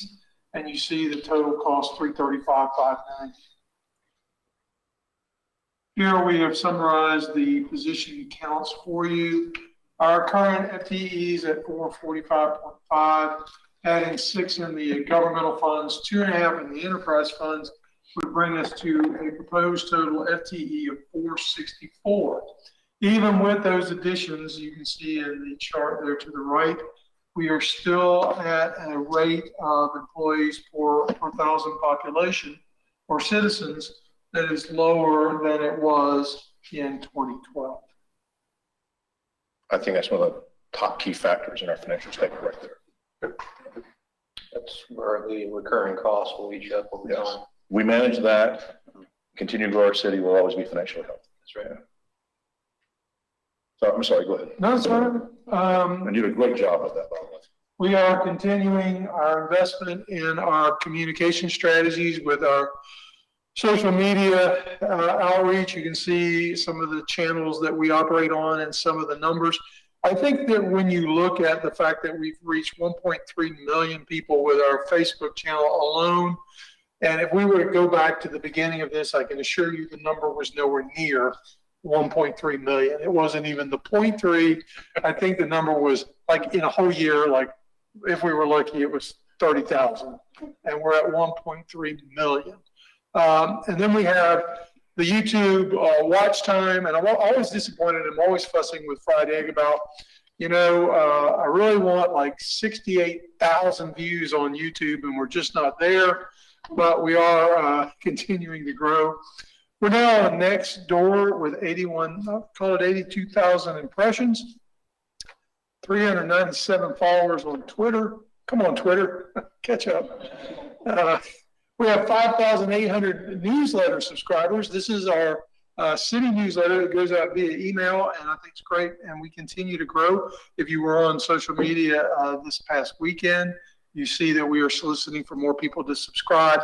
And we do have 255 followers on Instagram, and it's probably my fault that we don't have more because I haven't been taking any interesting photographs to share. But that's our social media outreach, and we continue that. And I also point out the branding's there because we do a number of things in branding. Not only did we create a new brand with the city logo, but we also continue to manage that brand and make sure that we get it out there in the proper ways. And there are other things that we do related to our branding. We continue our investment of $60,000 in our lobbyists. This is something that has paid off over the past few years in financial gains for us and allowed us to put money into projects. One thing that we'll be seeing is phase 1 of McIntosh is a direct benefit that we have derived from the lobbyists for that project, and we continue to work with them on other matters related to the interest of our city. We are also providing $330,000 in aid to outside organizations. You can see them listed here with a breakdown of the amounts contributed to each, and all of these organizations contribute to the overall quality of our community. And I think it's very good that we're in a position to provide this type of assistance and support to them. We are providing $20,000 from the CDBG to our local Boys and Girls Club operation, and we also provide $50,000 from the CRA for maintenance of the 1914 high school building. As we discussed in our last workshop, we are proposing a transfer from the reserve fund balance of $1 million to the Public Safety Pension Fund. This will accrue significant benefit to reducing the unfunded accrued actuarial liability. We have an action item later in the agenda tonight for the Commission's consideration to actually make that transfer in the current fiscal year. If we do it before the end of the month, before the end of the fiscal year, we derive additional benefit. The money will go to work longer, and it will also impact our upcoming actuarial valuation report in a positive way. And that's actually our CFO did the analysis on that and is recommending that we go ahead and make that transfer now in the current fiscal year, if that is the will of the commission, for the additional benefits that could be derived from taking that action now instead of waiting until after October 1st. And again, we do have a resolution later in the agenda addressing this specific item. We also discussed in the workshop establishing a $3 million reserve fund within our fund balance. That is also an additional action item later in the agenda, but I just wanted to cover that again and remind you about that. And this is sound fiscal policy to set aside money, label it for this purpose. Right now, if you pull up the tropics, we have 7 active tropical storms or events right now. Anytime during the season, we can be impacted by a tropical storm, a hurricane, and we have certainly experienced that in the past. We always have to float the money to deal with the impact and the aftermath of those storms. And there are other types of emergencies, disasters that we could find ourselves in as a city, and having money earmarked and set aside to deal with those unforeseeable occurrences is sound fiscal policy. We're going to turn now to the general fund, and you see it represented in this slide as about $40 million of the total overall budget. And here are your numbers, a comparison of the current fiscal year on the left and the proposed budget on the right. And you'll notice at the top, the general fund revenue is $2 million higher than last year. I provided this data for you so you could see this is talking about the fund balance of the reserves. And we put in a line to indicate if the commission acts in support of the proposed transfer of the $1 million to the Public Safety Pension Fund. The green line represents what impact that would have on the overall fund balance, as opposed to not doing it. You see represented in the blue line, and I just thought that was a very helpful representation for you to see. So here's how the general fund revenues break down. I won't dwell on that. You can see the breakdowns for yourself. And as everyone talks about, our favorite slide, the most important, how do we actually put the general fund revenues to work for the community? You can see that broke down. Our first 2 categories are our largest expenditure, and that is public safety. We put 30% of it, about $12 million, into the police department, and a little over $7 million, or 18%, into the fire. So public safety, protecting the community, is a significant investment for us from the general fund. Other uses are all of those various departments and operations not represented by the other categories. And that's 16%. And we have 15%, or a little over $6 million, that goes into our Parks and Recreation program. 4.3 million, or 11%, goes into all of our administrative functions. 8%, $2.9 million, goes into development services, and 2%, or $973,000, almost $1 million, goes into our library operation. That is how those funds in the general fund get used to benefit our community. Talking a little bit about some of the programs we have in the proposed budget. One of them is out of the clerk's office, and it is a document restoration and preservation program. We have a number of documents that go back to the founding of the city, and they are not only required to be preserved, but they need to be preserved in a way that they will, continue to survive the test of time. And this is a project totaling $27,710 to preserve those very important, historic, and very fragile documents. We are also investing $56,000 in new computer technology. This is largely replacements. As you know, computers have a service life, they wear out, and we have to maintain them and replace them as they become obsolete. And we have broke that down for you in the pie chart. by where the units are going by various funds. And we also consolidated this year all of the various technology purchases, IT. And I want to point out that that is with the exception of the police department. Our police department maintains its own IT operation, and that is separate and apart from this, but their IT operation is included in their total budget. We are also in the process of converting to Microsoft 365 for our office products. We will no longer be buying individual licenses. We will subscribe as an organization to the various office products. You see them listed here on the left. And every operator, every computer within the city will be on the most current version of the office products. We will no longer have any lag. We will have no differences in versions and so forth. And one of the things that we have found we're kind of excited about the potential is the fact that Microsoft Teams comes as part of this package.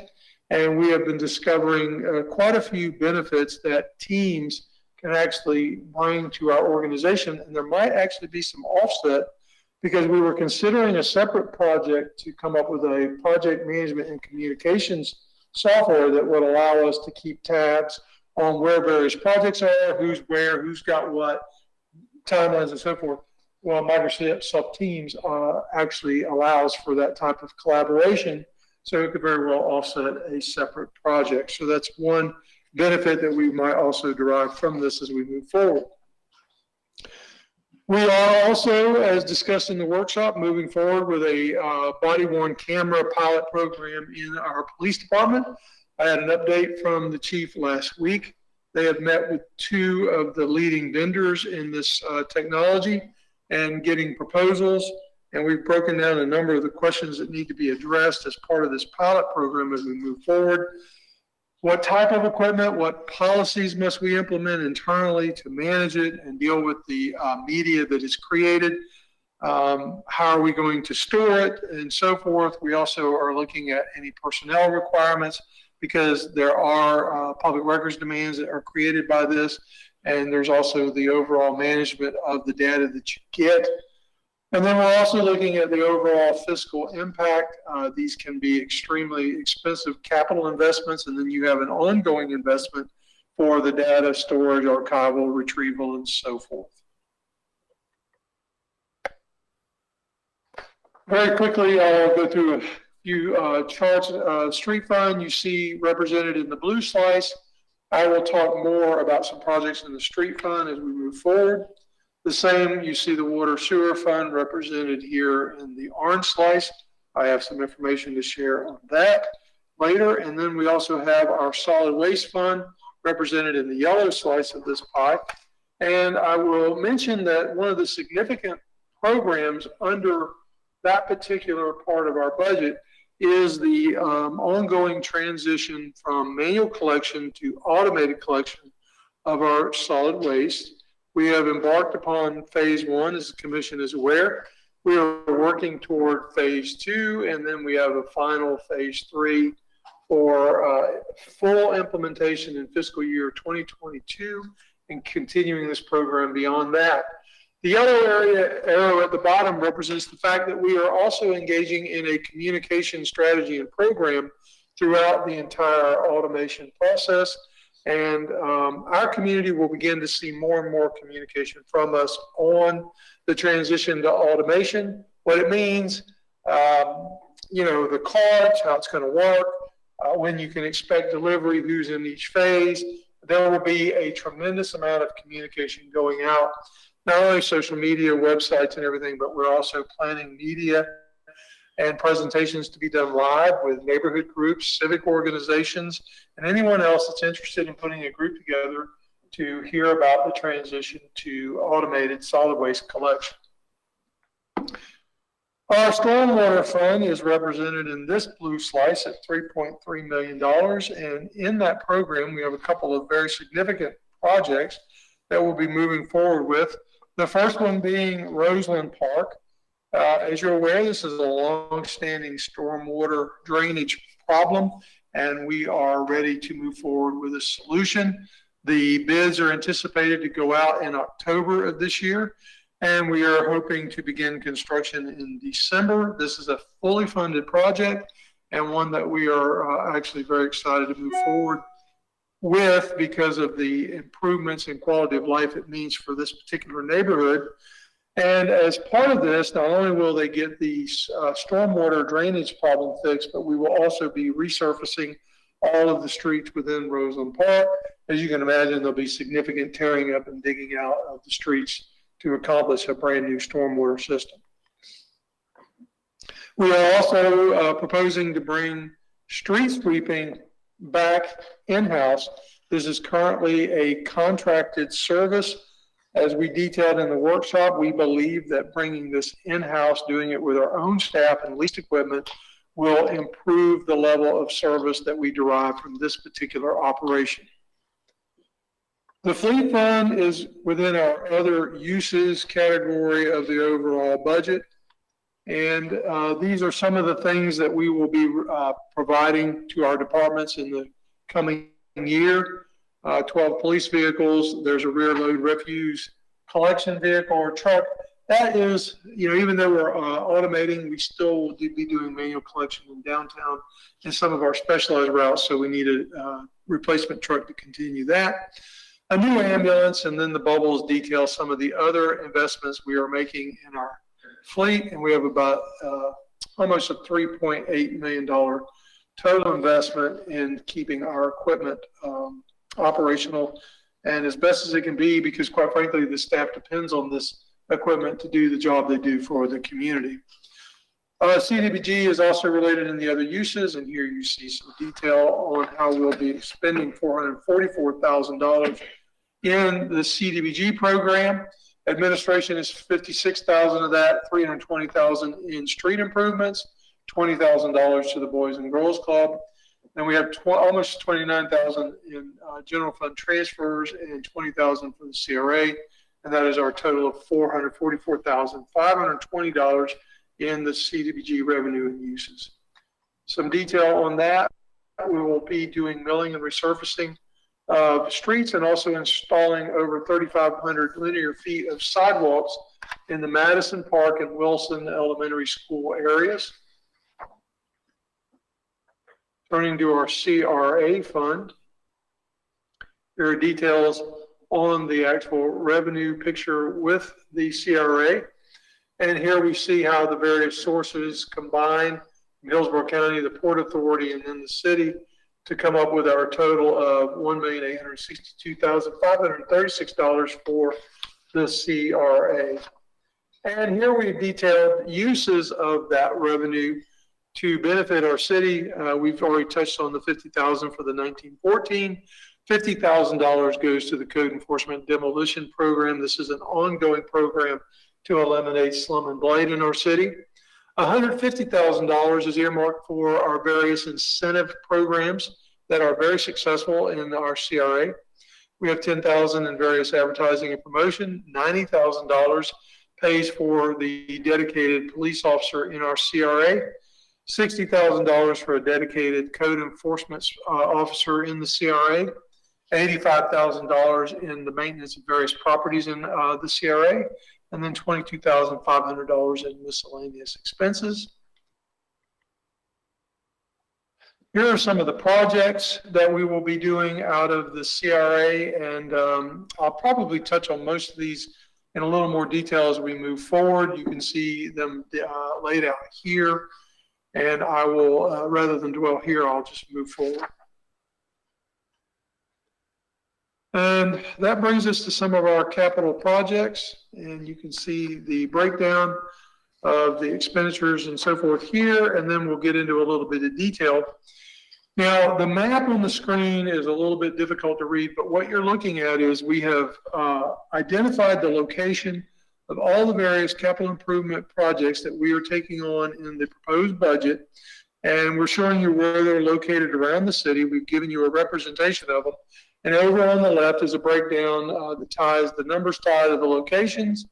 We've told you the project numbers, the project name, and also the funding. I'll also point out for everyone in the room that we've put the easels up on both sides. So if you want to look at that, there you can see that much more clarity and detail. So let's talk about some of the actual improvements. We have money dedicated to Parks and Recreation Asset Management. You can see here we use these funds to take care of our playgrounds, maintain our bike and nature trails, to do general park improvements, and also to improve and maintain our built ball field and court lighting throughout our recreation and park system. We are moving forward with a proposal to replace the current tennis center with a larger, more suitable facility that will address some of the needs that exist out there today, as well as have the capacity to continue to serve in years to come. It will add amenities such as restrooms and showers that are not present today and that are sorely needed. And we are moving forward that. We've allocated an additional $350,000 for this project in the proposed budget.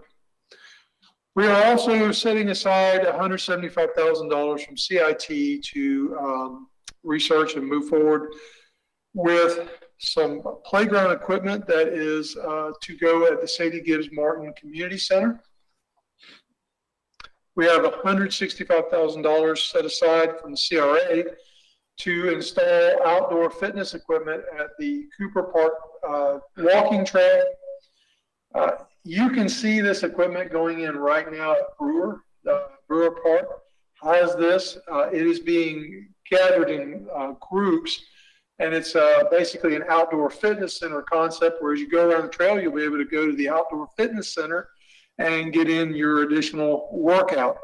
The mayor shared a comment that he received. I was very happy to hear someone has been watching it, and they were very impressed with the quality, the heavy-duty nature of the equipment that we are installing.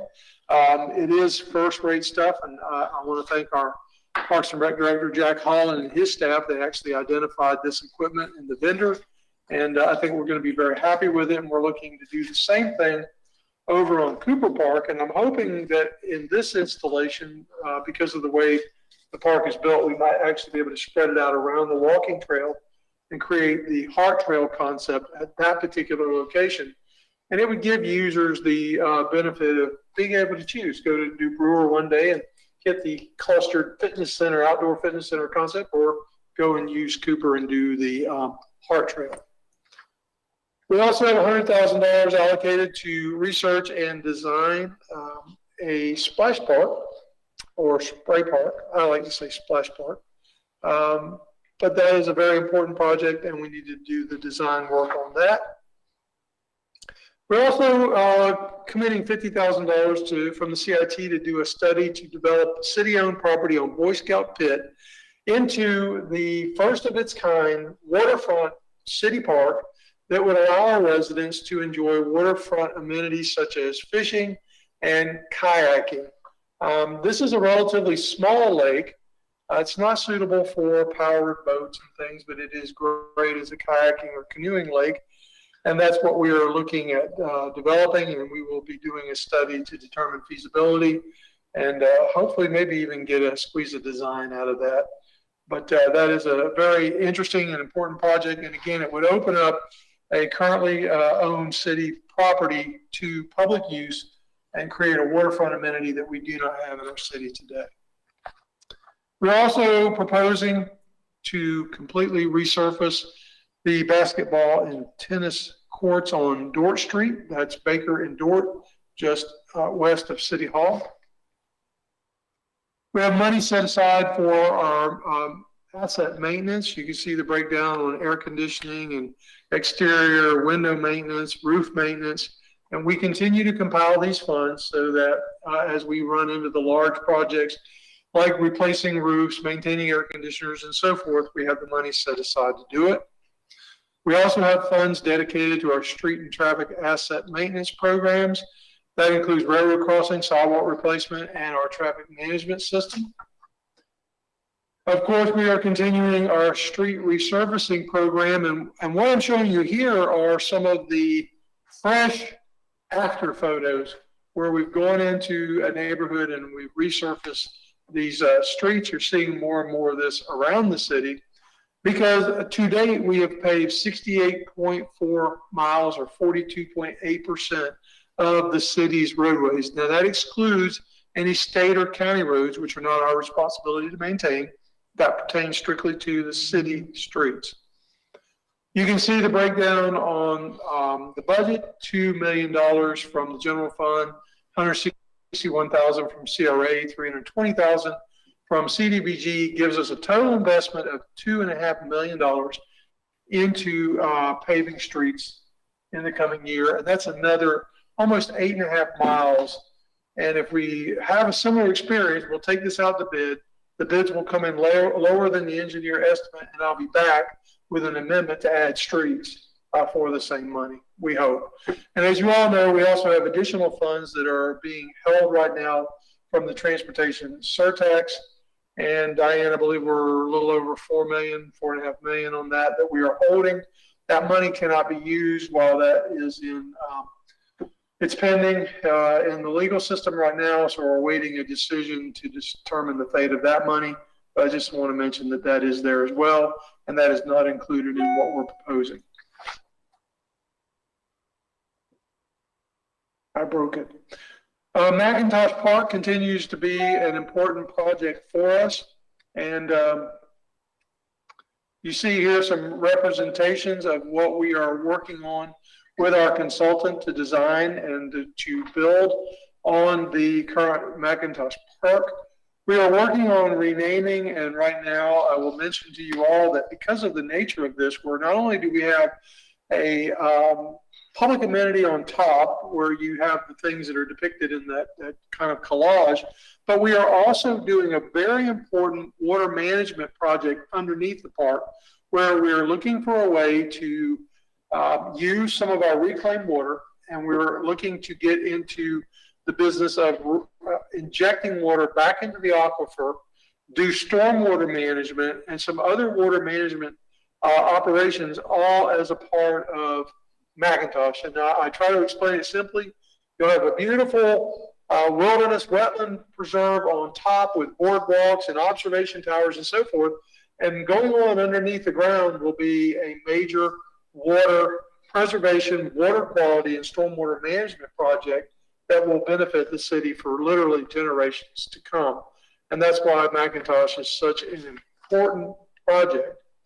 I will mention to you that as a part of all this, we're also working with our consultant, and we're looking at renaming the property from McIntosh Park. And right now the working name is McIntosh Wildlife and Wetlands Preserve. And the reason for that is it incorporates really what we're doing there. We are creating a preserve that would benefit natural Florida, flora and fauna, so the wildlife part of it. And then we're also looking to preserve wetlands, create new ones, and also manage our water going forward. So we're looking for an identity for the park that captures what's really going on there in this large but important project. Another project we'll be moving forward with, very important to our water future, is the construction of water treatment plant number 5. Water treatment plant is a fancy word for well. This is going to increase our capacity to provide water to our community. So this is a very important project. You can see the numbers down there. We have $4.3 million in the current, in this funding to build that project. We are also doing a major lift station project. Lift station number 2 is one of the most critical lift stations in our sewer system, and it is in need of attention. We are basically using a consultant to study options, including do we increase the capacity of the lift station? Do we split that basin into another so that we split the capacities out? Or do we do a hybrid of the two? And you can see the timeline for this particular project. We're also working on a reclaimed water recharge project. This basically will give us the opportunity to use some of our reclaimed water to do irrigation at a number of our facilities, including City Hall, the library, Veterans Park, and our linear park. We're also looking at trying to get reclaimed water to both Snowden and Brewer parks. And this is a very, very beneficial use of a resource that we have plenty of, and that is our reclaimed water. So that project will be moving forward in the proposed budget in coming fiscal year. We detailed in the budget workshop that we also have a project that we are starting in the proposed budget coming fiscal year to replace our current utilities maintenance and solid waste facility with a new building, which would be built on city-owned land south of the current existing facility, which is a 30-year-old metal building that has a host of issues that we detailed to you in the workshop, and you can see some of them here. We have physical conditions.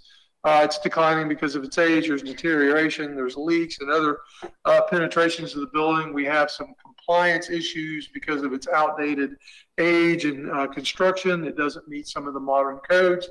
It's also not functional, and we are proposing as we move forward that this would be a split funding project between the two enterprise funds that would benefit from this particular project. You see on the right-hand side, the yellow boxes depict the approximate location of the features of this new building. The building would be in the center yellow box toward the bottom. Above that is the employee and visitor parking, and below that is a stormwater retention area. And as I have discussed with you all, because of the nature of this property and its proximity to a residential neighborhood, as part of this project, we would also look to make that a public amenity with another walking trail around whatever stormwater pond got built for this construction. Where the current building is, that building would be demolished, and that would become the new fleet parking area for solid waste, utilities, maintenance, et cetera. We are continuing our water and sewer asset management programs in our proposed budget. This is funding that allows us to maintain our various infrastructure systems and continue to deliver, water and sewer services and so forth to our community. We have a number of other projects in the proposed budget, including continuation of the fire preemption system that allows our fire vehicles to have a speedier response by taking control of traffic lights as they approach signalized intersections to make those lights favorable to the progress of the emergency equipment. We have a flooring project to replace some flooring in the police department that is starting to buckle and separate from the base. We have a remodel project for the Planteen and some walking trail lighting at Ellis Methvin, as well as a pedestrian bridge that will take users across the water at the peninsula, where we are currently working on a brand new concession stand and tournament management facility on that peninsula. We have money set aside for the potential demolition of the former post office across Reynolds Street from City Hall. We have money in for the recreation, at the Dr. Martin Luther King Jr. Recreation Complex. We need to improve parking out there at the clubhouse to the east of the Sadie Gibbs Martin Community Center, and we put funds in for that project. We are about to finish the Wheeler Street retaining wall and first part of the new fencing on top of that wall. We've put in money for fencing to match on the opposite side or the west side of the street. And we have money to do research and design to improve the parking out at Brewer Park. As you know, it's a heavily used facility, and parking is one of the things that still needs to be addressed to really bring that park to completion. We have money set aside for public parking lot paving and improvements, LED illuminated street signs. We have some projects to improve brick roads and do some restoration work. And one of them is actually near City Hall. If you go over to Drain Street between Wheeler and Evers, it's half brick, half asphalt from an old, obviously, infrastructure project, probably sewer or something that had to be repaired there many years ago. When they fixed the road, they put back half asphalt and left half brick. We intend to restore that block to full brick because it is part of our historic downtown, and it does connect up to the brick street of Evers, and the rest of Drain is brick. So that's one of the projects. There's also a brick street over by the 1914 that is in need of repair. Once upon a time, it was asphalted, and we intend to restore it to brick. That's also part of this. I don't think that one actually gets done in the coming fiscal year, but we do the initial part and then actually do that work in the subsequent fiscal year. And we've set aside some money to improve our utilities in Midtown as we move forward with that proposed development. We have money set aside for fiber optic cable upgrades, stormwater drainage improvements, some traffic signal controller improvements, and also we are setting aside money from CDBG for the Madison Park Wilson Elementary improvements that I've already previously detailed. Commissioners, that is our proposed budget for the coming fiscal year. Our next public hearing on the budget is scheduled at the regular City Commission meeting of September 28th. That will be the final public hearing to adopt the proposed budget. And as we've stated, we feel we have a balanced and responsible budget that is proactive community engagement. We are providing for a number of major capital improvements to the benefit of our community, and we are investing in our workforce. So I feel that the proposed budget hits all of the high points that a budget should, and we are putting the money into our community for its betterment and to improve quality of life. And with that, I thank you for your patience, and I'd also like to say thank you to Diane, her staff, and all of the various department directors, managers, and employees that had a very significant hand in preparing this budget and allowing me to be able to deliver this presentation for you and our citizens tonight. And without taking a sip of water. Well, I'm going to get one now. No, any questions for the city manager? Okay. Mr. City Manager, great presentation. I can't wait for the comments we're going to be able to make on the 28th about this budget. You know, that was a great presentation. I think everybody put it in the room that there's just, this budget impacts the city as a whole throughout the entire city. And I think when you have a budget, you're looking at how can we move our city forward throughout our entire city, and this budget definitely does so. At this time, we're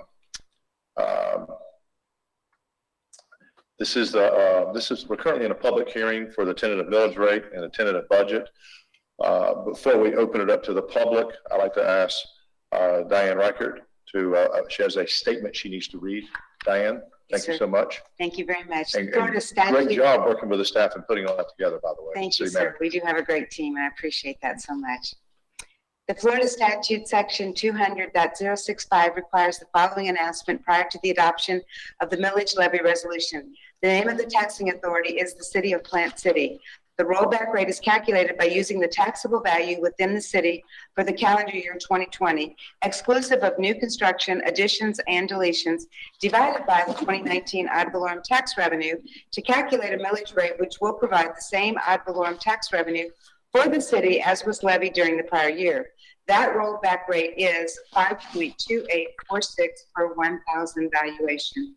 The millage rate to be levied is 5.7157, which is 8.16% over the rollback rate.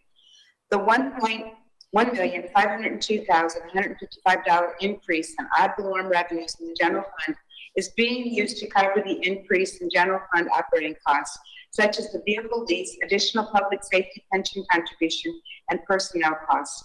The revenue generated from the 1 mil, which is dedicated solely to street resurfacing and maintenance costs, totals $2,540,494.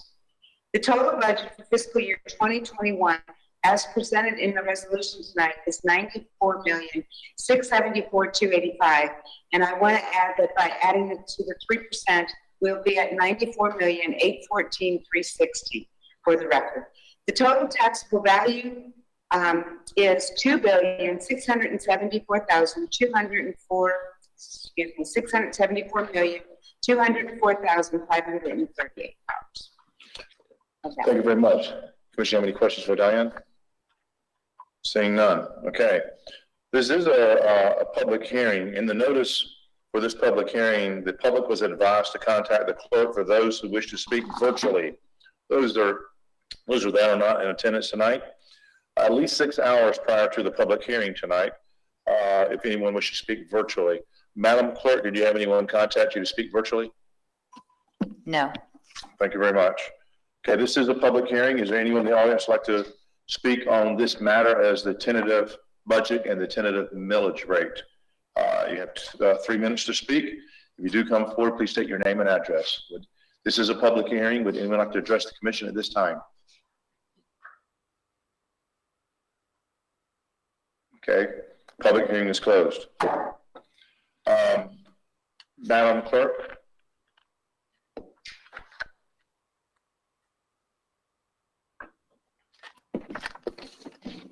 You read the resolution adopting the tentative millage rate?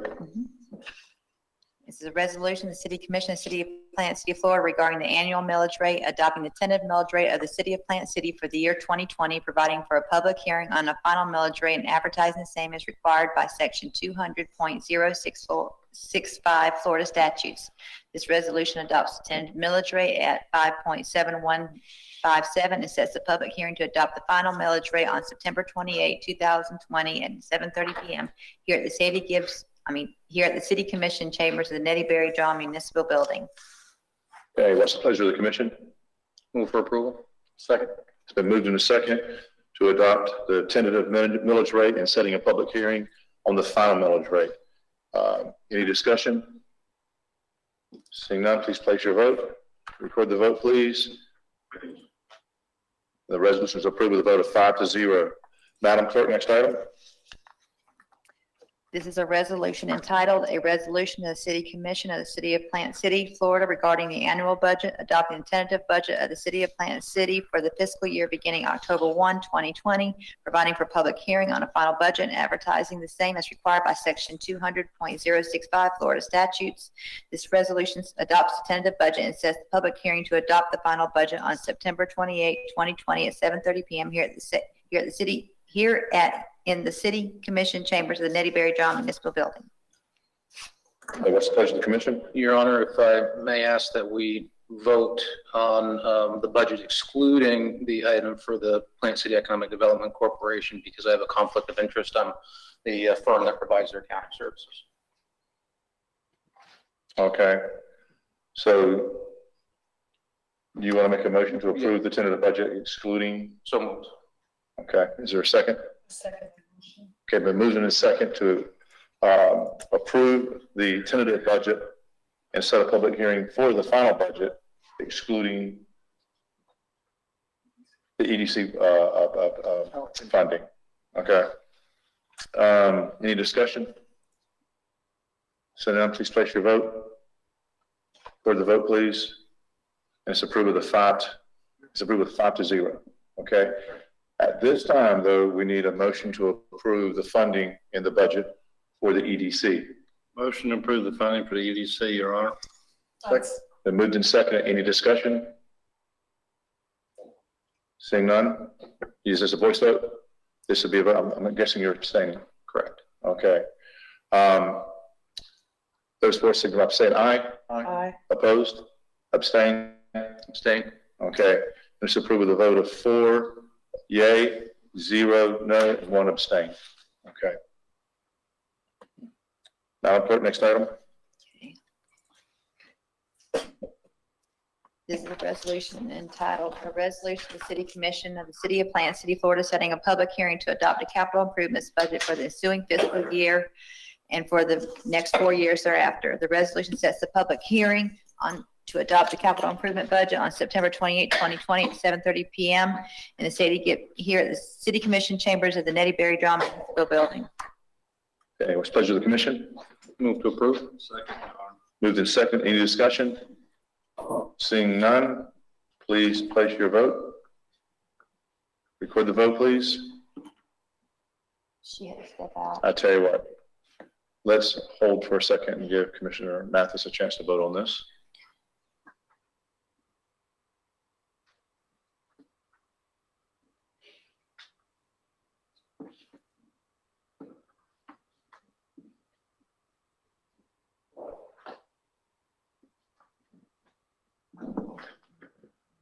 Would you like me to check on her?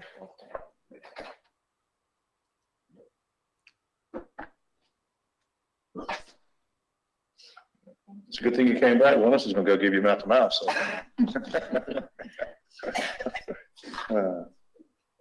Okay, and Commissioner Mathis, if you could vote on that last resolution. You did, okay. And it's approved with a vote of 5-0. Okay, Madam Clerk, next item.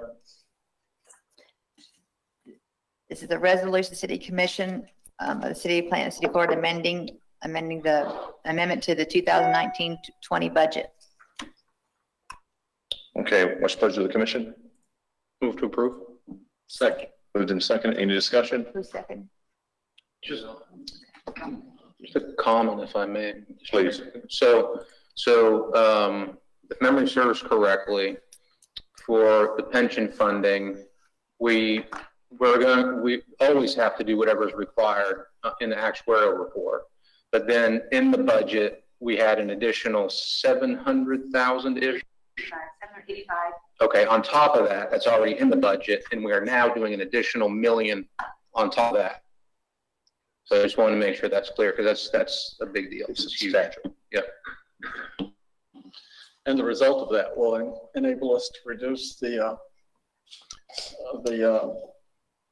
well, put that a different way. The result of it will enable us to increase the level of funding, nearing our goal of reaching 80%, which is a goal that we set out a couple of years ago. And incrementally, we've been doing that because we've been getting good results from revenue incoming into the city. One side of this is going to take us towards 80%. And I know that's a goal that we had. I do hope throughout this year, though, as we watch, those investment pay off and increase our percentage of funding on that. I really hope I'd like to have an additional conversation to even take it beyond 80%. Okay, I struggle with anything that's less than 100. I might remind him, Mr. Mayor, everybody retires at the same time. I got that.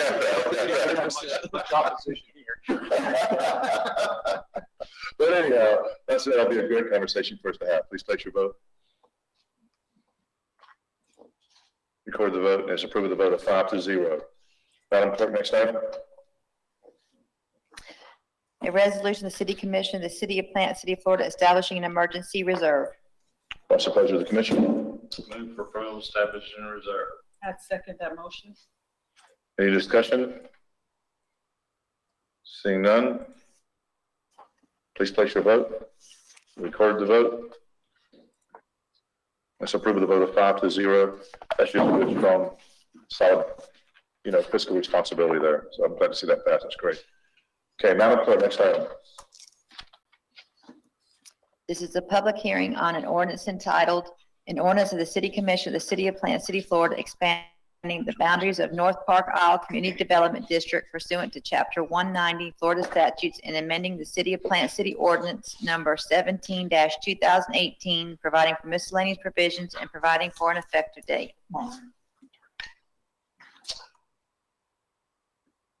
Okay, we have a staff report.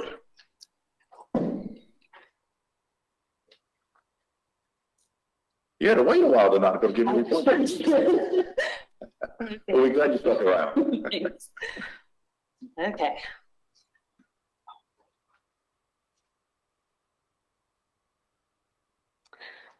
I'm Marlene Sanchez, planner with the Planning and Zoning Division. This item is a request to expand the boundaries of the North Park Isle Community Development District. The North Park Isle Development District is located north of East Sam Allen Road. A CDD is a special purpose unit of government created under Florida law to finance, acquire, operate, and maintain community-wide infrastructure within a large-scale planned development. From the developer's perspective, a CDD can obtain low-cost financing by issuing tax-exempt bonds to finance the construction of infrastructure. CDDs have the power to collect fees and levy reasonable assessments or ad valorem taxes against properties within the project for repayment. The city is not a party to any debt nor obligated under any such bonds. The current CDD was approved in July of 2018. Since then, the developer has acquired and incorporated more properties into their North Park Isle development. The expansion of the boundaries of the current CDD will encompass portions of those properties. The land contained in this current CDD is approximately 360 acres. The petition proposes an additional 163 acres for a total of approximately 523 acres. In July, the planning board found a CDD petition consistent with Florida statutes, chapter 190, community development district, and to forward to the city commission with a recommendation of approval. The recommendation is that the city commission adopt an ordinance expanding the North Park Iowa Community Development District. And that concludes staff's presentation. Okay, does the commission have any questions for Ms. Sanchez? Ms. Sanchez, thank you very much. Thank you. Okay. Madam Clerk, do we have anyone available from the representing the applicant that would like to speak virtually? Yes, I have on the line, I'm not seeing, we had 4 people that are applicant representatives: Michelle Campbell, Mark Straley, Brian Lamb, and Steve Luce. Okay. Would any of those representatives like to go ahead and have a chance to speak in this public hearing? This is Brian Lamb. Other than to thank the staff for their thorough review and the preparation for tonight's hearing, we have nothing further than to add. Okay. Mr. Lamb, did anyone else want to speak, or are you representing the whole group? Between myself, Mark Straley, and Steve Lucy, were representing the North Park Isle CDD for the request. Fair enough. Okay, does the commission have any questions for the applicant? Okay, thank you very much. This is a public hearing. In the notice of this public hearing, the public was advised to contact the clerk for those who wish to speak virtually at least 6 hours prior to this public hearing, should anyone wish to speak. Madam Clerk, did you have anyone contact the office wishing to speak virtually? No request for None? Thank you very much. Is there anyone in the audience like to speak on this particular matter? If you would, please come forward. You have 3 minutes. Please state your name and address. Okay. Seeing none, this public hearing is closed. What's the pleasure of the commission? Move for approval. Second. Moved and seconded. Any discussion? Seeing none, please place your vote. Record the vote. And it's approved with a vote of 5-0. Madam Clerk, next item. Other resolutions and ordinances. This is a resolution setting a public hearing on an ordinance entitled, "An Ordinance of the City of Plant City, Florida, rezoning property located 1909 East Alsobrook Street from R-1A Single Family Dwelling District to C-1 General Commercial District." I also have a resolution of the City Commission of the City of Plant City, Florida, providing notice of proposed enactment of an ordinance amending the zoning classification of certain property within the city in accordance with Section 166.041 Florida statutes and other applicable law. This resolution sets the public hearing on the proposed enactment of said ordinance for the City Commission meeting to be held at September 28, 2020 at 7:30 p.m. here in the City Commission chambers of the Nettie Berry John Municipal Building. Okay, we have a motion to approve the resolution. It's a public hearing. Approved public hearing, Your Honor. I second that motion. Moved to second. Any discussion? Seeing none, please place your vote. Record the vote, please. The public hearing is set with a vote of 5-0. Madam Clerk, next item. This is an ordinance of the City of Plant City, Florida, approving and adopting the conceptual modification of the general site development plan for the Eastland Industrial Plan Development District. I also have resolutions setting a public hearing on proposed enactment of an ordinance by the City Commission of the City of Plant City, Florida, in accordance with Section 166.041 Florida statutes and other applicable law. This resolution sets the public hearing on proposed enactment of said ordinance for City Commission meeting to be held on September 28, 2020 at 7:30 p.m. here in the City Commission chambers of the Nettie Berry John Municipal Building. Pleasure, Commission. Move to approve and set the public hearing. Second, Your Honor. Any discussion? Seeing none, please place your vote. Record the vote, please. It's hard to get rid of all habits. We're sympathizing. And the resolution and the public hearing is set with a vote of 5-0. Madam Clerk, next item. This is a resolution setting a public hearing on an ordinance of the City of Plant City, Florida, amending Section 58-61 Plant City Code, delaying the effective date of the rate increases for the collection of garbage from single-family residences, providing for penalties, providing for several buildings, providing for an effective date. Also have a resolution setting a public hearing and proposing amendment of an ordinance by the City Commission of the City of Plant City, Florida, as required by Section 166.041 Florida statutes and other applicable law.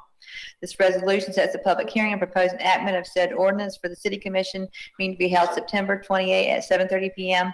here at the City Commission chambers of the Nettie Berry John Municipal Building. It's a pleasure of the commission. Motion approved, Your Honor. Setting public hearing. Second. Moved in second. Any discussion? Seeing none, please place your vote. Record the vote, please. The public hearing is set with a vote of 5-0. Final item, Madam Clerk. This is a resolution setting a public hearing on transportation surtax proceeds for calendar year 2021. A resolution of the City Commission of the City of Plant City, Florida, setting a public hearing on the city's project plan, setting forth the projects, including reasonable detail for each, in which the city will expend its distribution to the transportation surtax proceeds for the calendar year 2021. This resolution sets the public hearing on the item for the City Commission meeting to be held on September 28, 2020 at 7:30 p.m. here in the City Commission chambers at the Nettie Berry John Municipal Building. Pleasure of the commission. Move to approve the second public hearing. Second. Moved in second. Any discussion? Seeing none, please place your vote. Record the vote, please. Public hearing is set with a vote of 5-0. That concludes the items on our agenda in the regular commission meeting. As soon as we adjourn this, we're going to pause. Madam Clerk, how long will it take for us to bring up the? Just a few seconds. Just a few seconds? Give me about a minute at the most. A minute at the most, and we're going to jump to the meeting because items this we need to take care of there. Obviously, for those that are here and those that are virtually, you just witnessed a budget that is jam-packed, very aggressive, very robust. I think the challenge of that budget is not just approving it and the work that went into it, but it's actually taking and implementing it. That's a lot of work to implement, to be able to oversee and to create and make it a reality. And so, Mr. City Manager, I know it's not approved yet. We still have one more public hearing to go through and another meeting on the 28th to go through. But I really hope our public takes the opportunity and the time to really review that budget. And if there's items of question, reach out to us as a commission, come to our next commission meeting, ask questions, give input, because this is a record-breaking, budget as far as evaluation on it. And we love community input. We want to hear from you. So please reach out to us. But Mr. City Manager, wonderful job. I'd like to ask you though, if what's the best ways for our public to be able to review and look into the details of this budget? Well, there are a couple of ways. It will be posted and available through our various normal channels. Anybody that would like a copy of it or this presentation can request it through the clerk's office. I would also remind everyone to share tonight's Facebook broadcast of this meeting. It will be available and you can listen to it in detail. And so there's a bunch of the ways that you can get it. You can call the clerk's office, you can call my office, we can provide copies of anything that might be desirable. We can email those as PDFs and so forth. The bottom line is basically any medium they want to be able to review this budget, hear about this budget, see this budget, they have that medium available to be very educated on the budget. Is that correct? Absolutely. Okay. Well, that's it. We want you to review it, look at it, learn about it, follow it, and give advice if there's advice, and give support if there's support. Any other comments from the commission? Okay. I think, Madam Clerk, you already have it set up, don't you? Okay. Thank you so much for participating in the regular commission meeting. We're going to adjourn this, and then we're going to go. We're not going to waste no time. We're going to jump right into the CRA meeting. This meeting's adjourned. This time I'd like to call the CRA meeting to order. I'd like to open it for public comment. Would anyone like to address the CRA at this time? Seeing none? Wait, there's more. There's a lot more. You gotta wait for the city manager's next presentation.